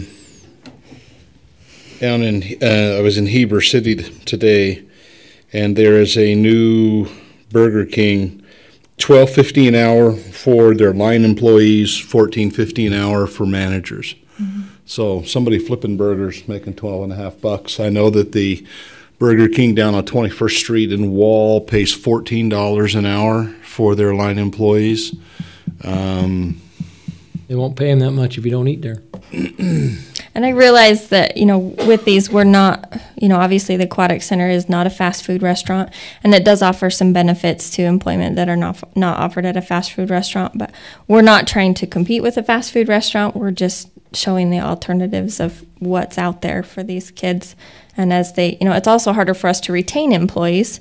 We've trained them, we've put a lot of work into them, and then they leave for more money somewhere else. So it would be nice to be able to hang on to employees a little bit longer. There's less training involved when we do that, and we also get better instructors and better lifeguards that way. I would be interested to see if we increase the wages. I actually think the wages that you suggested are maybe, I don't know. I mean, those are just barely market probably increase from when was the last time we adjusted wages? I believe it was 3 years ago. So, yeah, I'd be interested to see what the applications look like after this cycle. Mm-hmm. So can we have you come back and talk about if Absolutely. We increase the wages, how many people you had apply, and yes. How it looked with wages? Phil, were you talking about maybe even in increasing it more because of the competition? I'm feeling right now where I was when I learned that we paid our first year police officers several years ago $17 an hour, and my wheelchair tech was making more money than a man who's willing to take a bullet, or a woman that's willing to take a bullet for me and my family. And we led that process and raised that significantly beyond that. That is what I'm thinking. I'd like to see, I mean, these lifeguards, I think of your son who saved a life. Oh, yeah. Michael, right? Michael is one of those lifeguards who there is a child who is alive and parents who are not grieving because Michael was there and Michael had the training and was ready to go. I think that's more than an $8. I'm shocked that it was only $8. To me, that's a $10 an hour job, and I think we have it within our budget to. And I'd say take the water safety instructor to 10 as well, and take those two. They're critical positions. They are what enables people to safely and comfortably come to that facility and use it and walk away with children who are still alive. Mm. That's So you're talking about lifeguards? Lifeguards. And you're talking about the water safety instructor. So that'd be a quarter more for the water safety instructor. It'd be $1.25 more than is being requested for the lifeguards. But that also shows that jobs that require some additional training have some additional compensation, and I think that's a reason. Well, they buy their own uniforms. They have to have, And they buy their own uniforms. I would like to say I would like to keep a difference between the lifeguard and the water safety instructor, whether that's raising the water safety instructor more, just because it is an additional certification required. I feel like we say we raise the safety instructor more. 1050. We work really hard to get people who are certified to teach swimming, and if there is no incentive for them to get that additional certification, I think we'll have a harder time doing that. I'd recommend lifeguard to 10 and WSI to 1075. Is that sufficient? Yes, I believe so. I think that would make a difference. There are some positions that we want to have a salary attraction strategy, right? And police officers, lifeguards are one where we want to be in a position where we're attracting the most qualified, most capable people, because that will make our pool, as it has with our police department, it will make our community the safest. And so for those two positions, I'm willing to groundskeeping, cashier, a little bit different scale. But the lifeguard, I like what Blake and Sarah are saying, 10 for the lifeguard. Did you say 1075 for the? I was thinking, 1075 for the water safety instructor. I had two sons go through that process, and you guys have a great organization down there. But I think that 1075 and $10 is well worth the budget. I think it would make it much easier for us to attract those instructors who are certified and qualified. Several years back, we went through this when I first got on the council, and we were losing lifeguards because they wanted to raise it like 50 cents, to keep them because they weren't coming back. And so we raised but I don't think we've raised it since then. It's been a long time. Yeah, a really long time, because Dave was still working for the city. So that's how long it's been. It's probably 6 years ago, I'm betting. Yeah, so I don't think. And so, and also, those lifeguards are wonderful because we had a family party at the aquatic center, and my little 3 or 4 year old grandson was standing right by me, and then he was gone. And the minute they blew that whistle, I knew where he was. And those lifeguards were there. I don't think Kate even got under the water before they had him out again. So they are worth every amount that they get, and then some. So I have no problem with supporting this and going with what you've suggested. In fact, Tiffany, I'd encourage you to come back again next year. Let's visit this Absolutely. every year. Okay. Let's visit I'd be that. happy We're to going do to be that. doing the budget. You should make a You can do it during I the motion. budget. Do I have to motion that? No, are we open No. for public hearing? We don't need a So motion yet. it would be part of the amended ordinance. The biggest trouble we have is, unless Evan has his calculator out, it's going to be hard for us to put an exact dollar value on that amount. Well, right now it's saying it's increasing it by 15,000 if we go with what we are. And so we need to get that new number, be it 25 or whatever it ends up being. We for the need to next get that fiscal year, into the. yeah. The amendment proposed to you today is actually for this current fiscal year, because we do Correct. hire lifeguards in April Which to ends in begin work June. in May. Right, so it would increase this year by 7,500, is that correct? with the dollar amounts up there. Right, so it may go up. The remainder of the fiscal year this year would be 7,500 proposed. The proposed increase would, for next fiscal year, would be 15,000. So those numbers would go up with what we've suggested. Yes. I think I'm comfortable with you just letting us know what those numbers are. I think we make the changes, and I'm comfortable with where those numbers end up. I'm satisfied that we can cover that. Thank you, Council. If I can make a recommendation, we'll be doing another budget amendment at the end of the year.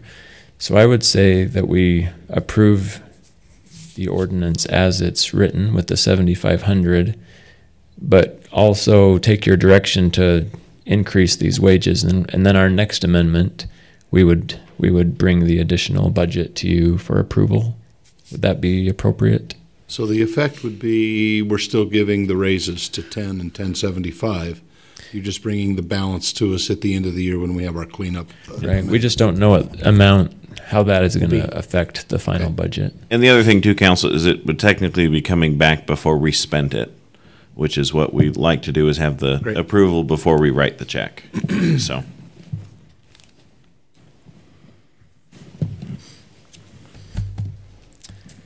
Any other? Does this call for amendment or motion? No. Nope, we're good. We're going to do them all at once. All right.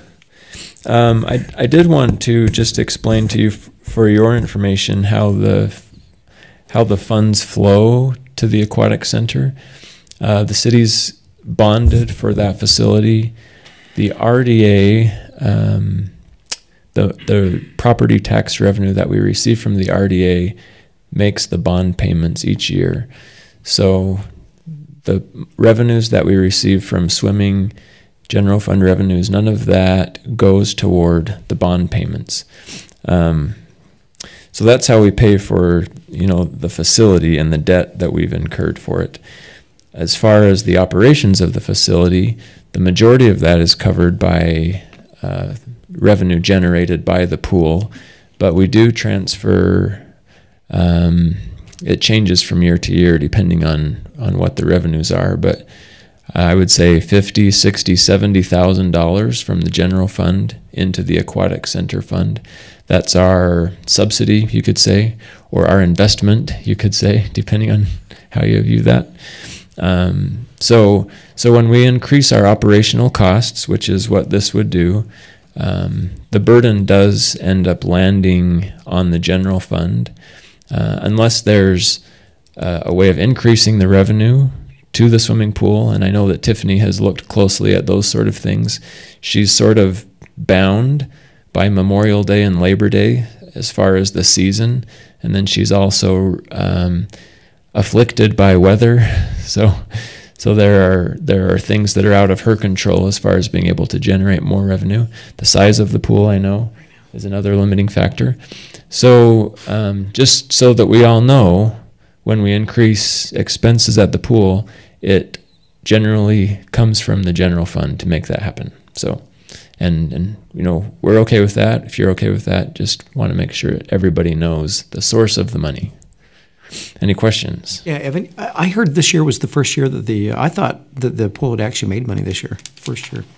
No, the pool doesn't really make a profit. Even, I think we've ever been. I think it is the most profitable. Maybe that was most profitable year. It was the highest revenues You can't that we've say it's seen. profit, though. Right. Not if we're pulling from the general fund to make up for it, but we're moving forward. Excellent. Right, and really the weather is. Crimey, get it ready right now. The way this year's going. Tiffany and her staff do a great job, though, of managing the facility, and they really do try to maximize the revenues. They use a variety of methods and means to do that, and I'm sure there's still room for improvement. I know they're continually looking at that. We have a new manager at the pool, so maybe he has some really good ideas. Well, and Council, I think the mayor's mentioned in the past at meetings, but there have been staff members who have made things for the facility that cost us $100 instead of buying $600. I mean, they are as Evan's saying, they are trying to run a lean machine. It's just, it's still a pool, then it's a benefit to the community, and we fund that in a different way than the way a business might. Okay. The next amendment is related to the roof on the City Hall. Last fiscal year, we had budgeted $20,000 to replace the shingles on our roof here, and the project didn't end up happening until the current fiscal year. So we've put this amendment in there, $16,900, to cover the actual cost of replacing the roof on the City Hall. Evan, can I ask a question about that? Sure. Okay, since I'm still new, I've just heard Mayor Taylor talk so frequently about the Public Works doing a lot of the projects, for example, that was work that was done here. Right. Is that $20,000 expenditure paying somebody to do it, a roofing contractor, or is that something that can be done by the public? So this project has already been done, and it was hired out to a contractor. Oh, okay. It was bid out. So it's done. It's done. So it was actually bid out in the last fiscal year when it was budgeted, but the actual work didn't happen until the new fiscal year.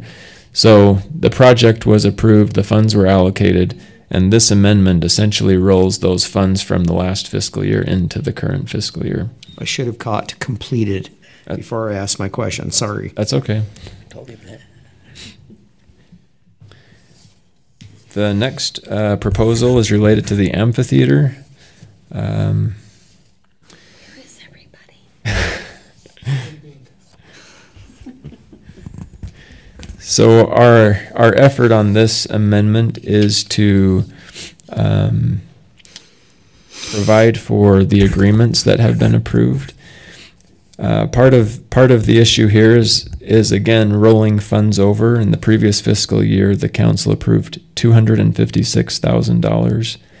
And that was for mostly engineering and design work on the amphitheater project. Only a small fraction of that was actually spent before the end of the fiscal year. So, and then subsequent to that, in the current fiscal year, the council approved an agreement with Wadman Construction that was broader, I guess, than what was originally thought when we were creating the budget. And so this amendment will allow us to have a budget to pay out the Wadman contract. It allows us to have a budget to pay out the remaining portion of Method Studio, that contract. And then there's also about $11,000 in engineering and miscellaneous project expenses. So council, just to make it clear, what happened, and it goes back to our November of 2017 meeting when the contract was approved, is originally the council was just going to put the stage in with all the plumbing and things in place so that when we went vertical with the building, it would all be there and ready to go. In November, the council made the decision to fund the vertical portion. And so it's not that the concrete cost us more than we expected. We made the decision to do more work to do the roof and the walls of the structure. So if that makes sense to just in case there's any questions that come up about that. So Tiffany, do you want to say a word about the second ramp grant? That changes these numbers. Yes. This is important information. This would have been actually nice to have shared today at certain points today, right? They're all watching at home, Blake. Now that I'm looking for it, I don't have my exact number with me, so give me just a second here. Monday, I attended a meeting with the RAMP Board of Directors, trustees, the advisory board for RAMP. And she was called to it. Yes, I was. It's nice. RAMP, actually, just a little bit of information. They send out a liaison for the major projects. Those are any projects over $200,000 and above. They send a liaison out to coordinate with you, to learn more about your project, to make sure they understand the facts, because they will be representing your project, neither for or against, but just representing your project to the board as they go over their decisions. They have a grading scale and criteria of things that they go through, and so one of the gentlemen from RAMP came out. We were able to go to the site, discuss the amphitheater, discuss the history of the project, the park, and the plans for the future, including the expansion up into the north part of Barker Park. And then I went to this meeting that they held. There were about 8 different projects, major projects that had been submitted for on behalf of the cities in the county or other nonprofit organizations for these RAMP funds. And our project came out third in this list of 8 by the scores of the committee and the ranking. So they feel that it's a very good project for the city and also for the county, for the citizenry of the entire county, not just North Ogden City. But they will be recommending to the county commission that this North Ogden City be awarded $367,000, I believe $351 for a second RAMP grant to go towards this project. Isn't that the size of the first grant we got? It's larger. Our first grant was 365. Our first grant was 321. This one's 367. 321, and this is 360. That's so awesome. So Yeah, it is awesome. 688,000 between the two of them. Your math is much better than mine at this time of night. So nearly $1 million toward that project. We're getting close. We anticipate, $1 million. Yep. you know, with guidance and approval from the council, we'd like to continue on to the next phase of this project and apply for a third RAMP grant. We feel the committee would be supportive of that. How frequently are the ramps given? Just every year? Every year. Every year. So we could apply again next year, and we could Yes. get, okay. And there are multiple projects that were discussed in that committee that have gone through multiple phases and been funded through each of those. The Smith and Edwards Smith Family Park out in Far West is one of those as it's being built and developed. And council, just again, so I'm sure most of you are aware, but there again, just for public information, this RAMP grant money, if it wasn't coming to North Ogden, would be spent in another community. And so it's money that we all pay as part of our sales tax and stuff to the county, and so it's a way to get it back to our community, though we do have to put some effort and money to get that back as well. And have a project. And have a project. Great work. Thank you. Thank you. Let's see. I would also add that receiving a second round, I think they really look at how we've done with our first round and use that as part of their consideration. So because the city has demonstrated progress, the RAMP organization is willing to continue supporting the project. And Councilman Swanson mentioned that in our budget amendment, we weren't sure about the second round, so we didn't include it. So that will reduce the amount needed from fund balance.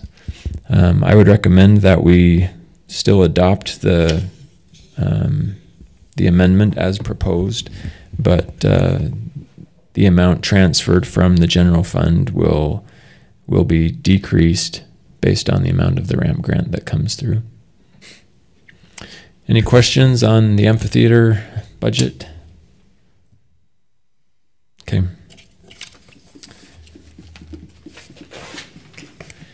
The next budget amendment is in the water fund. And I think I'll have Dave come up if he doesn't mind to explain this one. Which one's first? 27,000. Well, it's going to be made up so quickly because of the. Okay, so yeah, for the 27,000, we came to you guys. It was probably November-ish, and we were having problems up at Frog Rock. Remember the power? We got struck by lightning. We're thinking it was on either a hydrant or one of our water parts. And what happens is the power can basically run because all that's ductile pipe up there that it's just running, and it was running into our buildings, and then it was just ruining all of the telemetry inside of our buildings. And so what when we came to you the first time, we asked you if we could bring in these. They basically are just load banks. So what they do is they take that energy. So if you get struck by lightning or you have a huge power surge, that it basically takes that and it just dumps it into this bank, and it protects all of our equipment.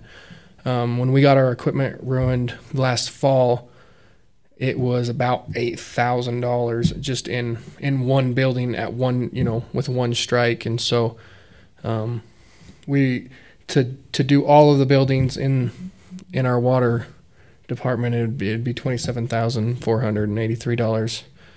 That would put surge protection. It's basically a surge protection on all of our facilities, just to protect those.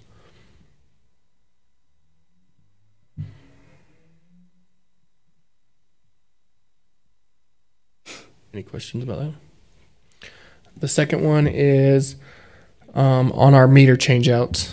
So going back 5 years or 4 years ago with these meter changeouts, we wanted to do it in a 5-year changeout program. That way that we didn't change them all out at the exact same time so they didn't all fail at the same time. So we could have at that time the council wanted us to spread it over a 5-year period. But what has happened is we've been putting money in an account that is also with our meters that we put into new development. And so what's happening is because we've had so much development, we're putting in brand new meters and not putting in the radios. And so we've fallen behind because of that. We actually have the revenue from impact fees. So all we're asking is just to move over that money that we're getting from impact fees because that's not approved in the budget. All we're just asking is to move that money from impact fees over into this line item so that we can keep going on our change out process, just because we've already fell a year behind just because we've just had so much development that we've been putting in way more meters than we ever expected to. So it's just made the change out program fall behind. Or connection fees, sorry. Okay, yeah, sorry, connection fees. So, yeah, when we put in a new meter, we get the connection fees for those, and that's what pays for them. So we have the money. It's just a matter of just moving it over into this fund. So Dave, can I ask you a question? Absolutely. So when you say you're falling behind, what does that mean? So what, like I said, we had a 5-year plan to change out these radios, and because we're putting so much money into the new meters, we haven't been able to purchase the radios that we needed to stay on task for this 5-year plan. And so like I said, we're already behind 1 year, and we're almost falling a second year behind. So we're falling. This would catch us all the way back up from the 2 previous years too, to get caught up so that next year we can try to finish. Replacing old radios, correct? Yes, that's the radios. New meters to the have fixed base system. New radios on them. Yes. This is the program where we were replacing the older, outdated radios. We've fallen behind on replacing the old radios. Yes. And this would catch us up. Yeah. And it's not that as Dave has explained, the money is there. It's just going into the wrong account. Okay. And so, or it's coming out of the wrong account, depending on how you look at it. And so, and a lot of it's been the multifamily meters that are bigger and way more expensive. So one multifamily meter eats up like 6 regular family meters in cost, and all of a sudden we can't replace the 6 radios. Yeah, so last year, near the pool there, we had, I think, 17, we're projected in another 31 2-inch meters, which are, like he said, 4 times as much as a normal meter. So we didn't expect that, and with the new development, it's just the changing. But like he said, it's already there. It's just in a different account. But again, the money is there. Yep. Okay. Because I know the last thing that Lynn Satterthwaite said to me was, make sure they continue. Yeah. And I said, Lynn, I will do my very best. Lynn's probably watching. So you got to know that's going to be on my mind. Yep. Yes, and we want to continue too, because this meter program is a great program, and I'd like to come to the council later on and talk about some more, because we're now past 50%. I've talked to Phil a little bit, but we're beyond 50%. So now we have a customer portal that's opened up with this, and there's a lot of information that would be really good for our citizens with that too. So. Well, we trust you a ton, Dave. Yep. Thank you for all that you do. Appreciate it. In total, you're asking for $80,000 in fund transfer, right? $80,000 change, and $30,000 from the surplus water connection revenue. Is that correct? Okay.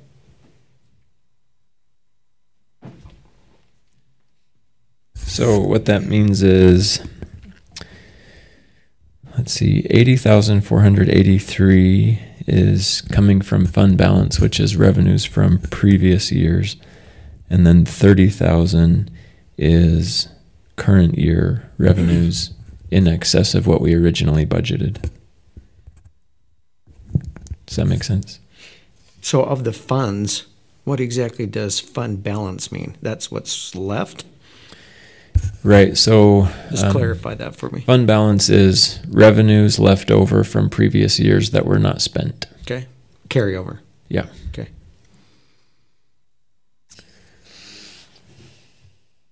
The next amendment is related to the sewer fund. We have new information on this one. We originally received notice that our fees to Central Weber Sewer were going to be going up 6%, and just this week I found out that that is no longer the case. So we had proposed this amendment for $18,000 to increase that budget. The numbers that we have now show that we'll probably be over budget by about $2,000 rather than $18,000. Dave and I talked about that. We felt like we would just like to eliminate that amendment and leave the budget as it is. $2,000 we felt like could be absorbed within the department, and so we would propose taking that one out of the amendment. We'll talk about those fees again, though, because the future of those fees is looking up, so to speak. The last item is in the solid waste fund, and this is related to our city recycling program. In the past, the city didn't have to pay tipping fees to get rid of recyclable waste, and the markets have changed, so now the city has to pay tipping fees for recyclable waste. Those fees started to be charged to the city in October of last year, and so we are proposing a budget amendment of $27,000 that should get us through the end of June to be able to cover those tipping fees for recyclable waste. We anticipate there will be some conversations about the recycling program as part of the budget process and the future of the program and how the city wants to, what the city wants to do moving forward because of the increase in costs that are happening. What exactly is a tipping fee? For us to dump our trash or our recyclable waste, they make us pay by the ton. So the trucks go in and get weighed and dump their stuff, and then we, the city, get a bill based on the tonnage of trash that we dump. So those are called tipping fees. And previously we didn't pay that, but now we're going. Yeah, previously, the market was such that they wanted our recyclable waste because they could sell it and make a profit, but that's not happening for them anymore. So for them to take it, they now have to charge us these fees. Because of your pizza boxes. Actually, Blake, I thought the tipping fee was what you paid the driver to pick them up. To get out and Yeah. lift it up, straighten it.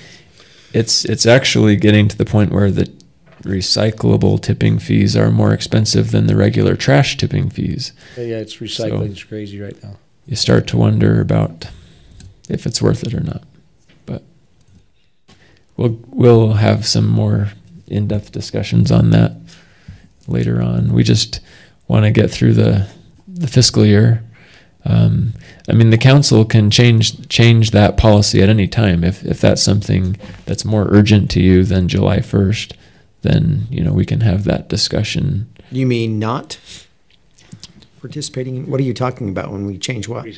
So, right, we can increase fees to address this.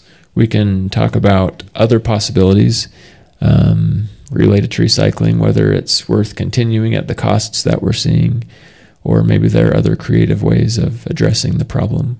Maybe using a different contractor. Yeah, there may be other options. There's only one show in town. Yep. I was Yeah. just gonna say, I don't think there was But other- I think there's, so there's only one group who accepts recycling from municipalities right now.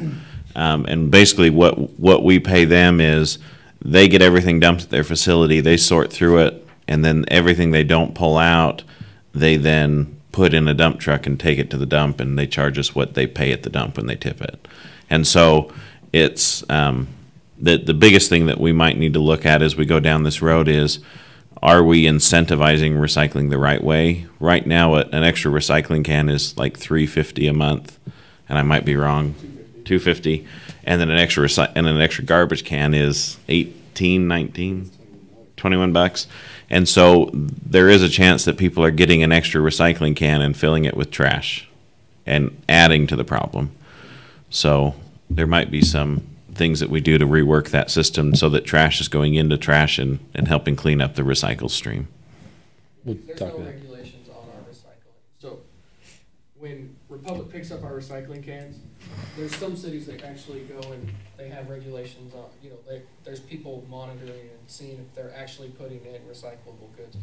Well, Republic doesn't, that's not part of their contract. And so they're picking up the can, saying if it's a recycled can, they're going to pick it up with the recycled goods, and they're going to haul it off over there, and they'll dump it and then make them sort it out, and that's why we're kind of running into the problem we're running into. That was the same with waste management, wasn't it? They just pick up the blue can, dump it, take it down. Yep. Yeah.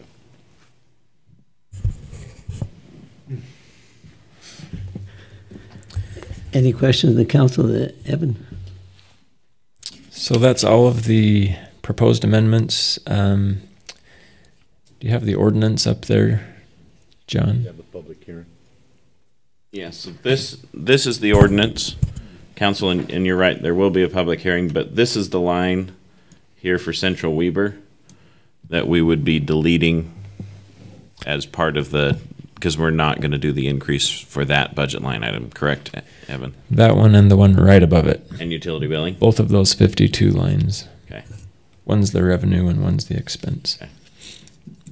So with the elimination of those, that's what we would recommend. Okay, public comment is welcome on this particular item.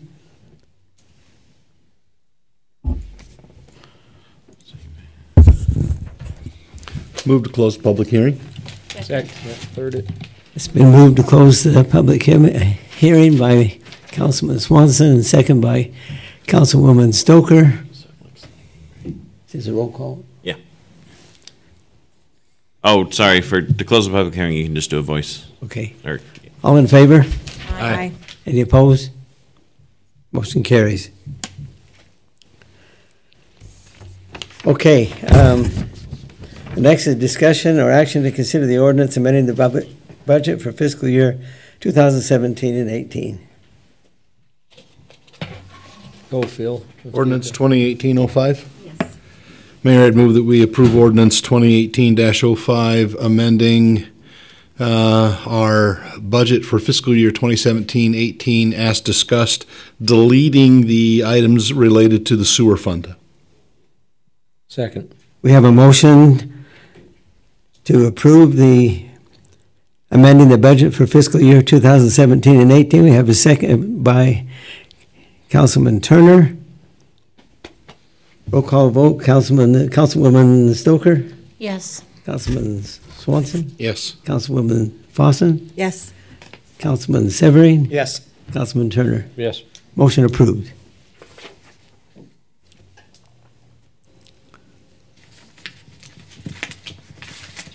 Okay, item 15, the meeting is now open for public comments. Go, Bob.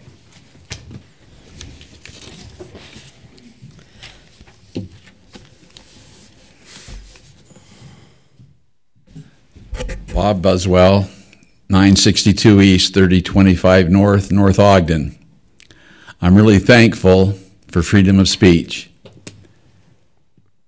The one thing that happens, no matter what, is change. And I want to give you an example. I got home from my mission, and I went back in the backyard and looked up towards Ben Lomond, beautiful Ben Lomond, and there were new houses that had been built. And I got my dad out in the backyard and I said, Dad, why did you let those houses get built? He says, let me tell you, Bob, you know Bill Norris, I think you know Bill.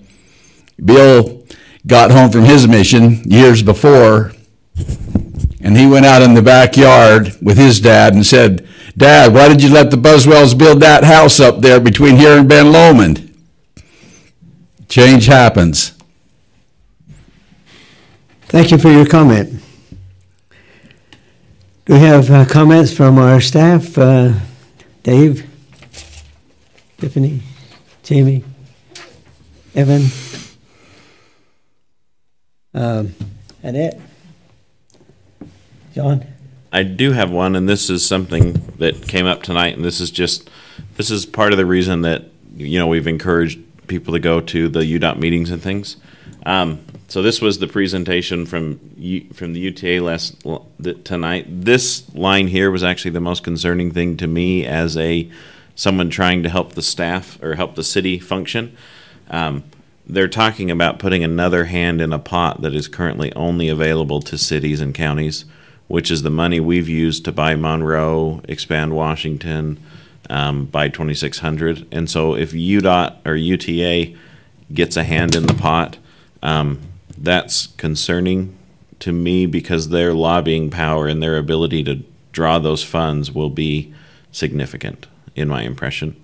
And so there might not be money for Monroe-like projects, or Mountain Road is one where we need to probably buy some as it goes up and turns into Skyline Drive. So just from a city perspective or a city administrative perspective, I think that's something to keep our feelers out on. Well, John, doesn't the mayors actually serve on the WCOG, right? Yeah, so the WCOG... They recognize that? So WCOG is the one who would do the approving, disapproving. I just think that if you add an extra party, they're probably going to get 25% of the funding every year. And so that means every city gets that much less. So it's just, that's the only concern. These are the tax dollars that you're seeing bandied about as the UTA in its conciliatory wisdom, I'll just leave it at that, in agreeing to go to a 3-member commission in exchange for a portion of, in exchange for additional tax dollars from the Utah taxpayer.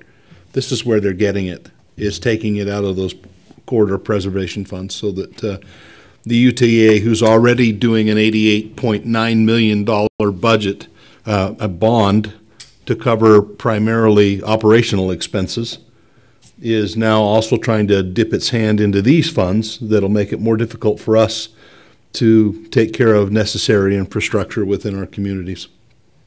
Well, I didn't want to say anything because you kind of took it to task, but I thought to myself, if you can extend up to Brigham City, is you're really going to make some money on that?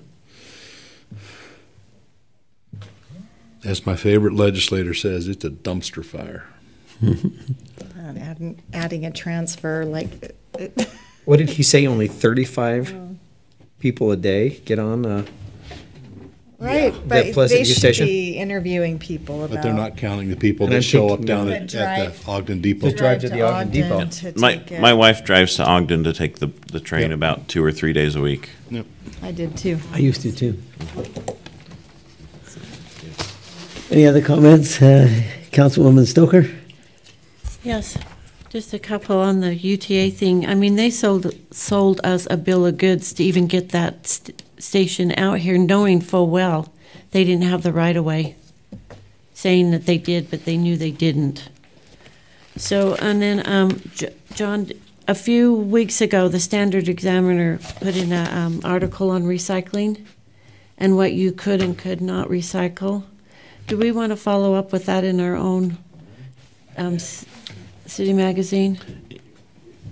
I think we were going to do it in the magazine next month. Okay. We did follow up and it's even more confusing than. I know, So- it's like. Shelley, I think it's popped up on the Facebook. It has. Yeah. So I think maybe there again for public information, clean cardboard is the thing they love. A lot of plastics. 1 and 2. Well, they're really confusing, but 1 and 2 they'll take, but they won't take a grocery sack from Smith's. But that's a plastic too, so there's a lot of really like confusing things. Yeah. And no more magazines. Yeah, they'll take certain magazines. It can't be glossy, anything glossy or, yeah.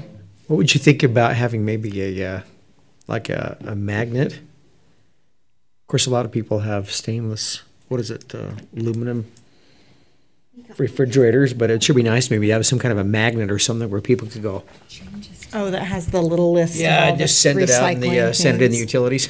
Mayor, I'd like to reopen public comment so that this gentleman, I don't know who he is, so that he can make a comment on recycling. Is everybody okay with that? Sure. Once you hear my last name, you might not let me. I'm Dallin Barker, 3357 Jackson Avenue, Ogden, Utah. So in Ogden, what they actually did is when they went to pick up the recycle bins, they slapped a sticker on top that said what you can and can't put in. Oh, good idea. So maybe you look at something like that rather than a magnet, because That's a good idea. Like they actually do monitor. You know how I was telling you that we don't monitor. Ogden City will actually go out and they'll actually look in your cans, and if they see something that's not there, they take that exact paper they staple it on your can, and they'll literally That's highlight. why I got one? Yeah. They'll highlight something saying, hey, this wasn't supposed to be in there. Got the list of the recycle by John. There is a company I just looked up that's in Logan. Revolve Recycling is doing Logan cities, and I wonder if I just wonder if we can estimate when our contract is up. I know a couple months ago we decided to sign on to finish up the contract with the group with Ogden City, but I think we should just get some estimates and see if there's a better solution. I'm happy to follow up with them if you, I don't know. Or we can have staff do that. Yeah. Want to? Yeah, the biggest ends up sometimes being cost to get stuff. To get an estimate? To get it up, to get it up there. Oh, because it's far. Mm-hmm. So there's... Transportation costs would eat that up quickly. Yeah. Yeah, they call them MRFs. Means something fancy. How far is our recycling facility from North Ogden? Isn't that 21st Street? Just in Ogden? Yeah, but like there's one in Clearfield, and then there's several in, they just kind of stage. It's like a gravel pit. They're as close to the construction as they need to be to make themselves cheaper than the guy who's 10 more miles down the road. That's kind of how they function. Because gas is extremely expensive to get. Those trucks probably, they don't get very good gas mileage. They're diesel, sorry. Just when the contract's up. Okay, any comments, Councilman Swanson? Yes, I have one. Last week, you so kindly gave me the opportunity to serve as a representative to the Senior Center. Unfortunately, they meet on the same night, the same Tuesday of the month that I have the fire board meeting, so I can't be in two places at once. Coward. I know. I tried. I was going to try to split myself next week, and did it personality-wise, but not physically. So we need to have somebody else represent us to the senior board. Randy Wynn, who is the vice chair, in an email to me yesterday as we figured out that there was a conflict, would love to have Councilwoman Stoker serve with the senior group. So that would be his preference, but obviously we don't have to follow that. She's too young. I think personally Cheryl would do an awesome job. But so would Councilmember Severing and Councilmember Turner. Or Councilmember Fossen. Will somebody else speak up? How many different You want me to make a motion? Well, no, it's third Tuesday, 5 o'clock every other month. I don't know, Cheryl, is that a time that you can commit to, or is it not? Sure, I have nothing, I have no life. I just add one more to me. Sure. Third Tuesday every other month. Well, I'm happy to do it too. I just didn't know how much. Yeah, it's pretty, it's not a very Taxing. And you have plenty of other committees and things that you're serving on. I just wanted to relay what Vice Chairman Wynn had said in his email with that, and not apply any pressure. Oh, Let me sure. twist your arm. Yeah. Well, Cheryl, look at it. If you can't do it, I'd be happy to. I concede. You may have it. If Blake is willing, then I would move that Blake Severing replace me as only the. because Mayor Chug asked me to take an assignment earlier, something with Cherry Days with Yes, somebody and I'm else. glad to have you on board. So I would be happy to do that if you want me to do that. My motion is for Blake Severing then to do that. I have a motion for Blake Severing to serve on the Senior Citizens Board. Which is not to suggest that I'm that old. Moving in that direction. Any second? Second. A second by Councilwoman Stoker. Roll call vote, right? Yeah. Okay. Councilman Swanson? Yes. Councilwoman Fossen, sorry. Yes. Councilman Severing? Yes. Councilman Turner? Yes. Councilwoman Stoker? Absolutely. Yes. Motion carries. That's all I had. But again, thank you to the council. It's great serving with you. The knowledge and the wisdom that you all have and is awesome. And it's I count myself lucky to be able to work with you and all of the department heads and the great employees that we have. We have a great place. It's wonderful. I'm delighted to work with all of you as well. You're wonderful. Okay, do we have a motion to adjourn the meeting? I motion that we adjourn our meeting tonight. We still have 3 council members that. Sarah. Yeah. Oh, sorry. And then I forgot one thing. Go ahead. We don't have hardly anything for next council meeting. We had like one agenda item, and it's something we could move to the 27th if the council wanted to, unless you want to leave the option open for a discussion of. We did table Evan's items for a few. Two items from Evan. And then don't we have to? And we don't want him to be so disappointed. What about the Barker, the amphitheater? Well, so that's to leave it open okay. for that, So then I think. that's fine. Okay. So I then, move yeah. to not. Sorry, I should have brought that up during my moment instead of stealing Councilwoman Fossen's thunder. Just for the record, I was delighted to see so much community participation tonight and comments from different perspectives and different people. And I think the more we get input, the better outcomes we have, because we have a diverse conversation, and I think it's very valuable. So I was happy with that outcome tonight. That's all I've got. It was very diverse tonight, which was great. It wasn't one-sided. Thank you. Councilman Severing. I will say just one thing, and that is when Phil and I met with Aaron and the group, there were some things that I wrote down that I wouldn't mind taking some time and just reviewing as a council to make sure that we're kind of all on the same page moving forward. Because they did make some good points about, I don't know, should I just mention it, I guess? One of the things that they mentioned was that they felt like as they looked at the minutes, there was a lot of phrases like fast-tracked and move quickly. And that led a lot of them to feel like things are moved almost without consideration. So I Not wonder true. if we need to be careful the way the way things are stated in the minutes. I mean, I know that they weren't done that way, but the way it would be perceived by people reading the minutes, that might, perception's reality. So that's the one thing I'm going to mention. Okay. So, Councilman Turner? just a couple things. First off, I would appreciate it if Phil would not suppress his feelings and tell us how he feels about the UTA. When you get a minute, Phil, not right now. And then It's only 10:30. We can go another 90 minutes. so, and then I do need some help for some gifts for idea for a Valentine's gift for my wife. So please throw that out there. But then one other thing. This is still open. I know it's a little late. Goodness. I served on it. I just want this on the record. I served on the city council from 2008 to 2012. During that time, we had a controversial issue with the Public Works building. I was embroiled in that, and it was messy, and I'll be honest with you, I hated it. This is messy with the amphitheater, and I'm not enjoying it. But I just got to say, there has never been, when I served, it was a completely different council, completely different mayor. None of these folks, the only one here that's in this room right now, not in the entire room, but sitting up here was Annette.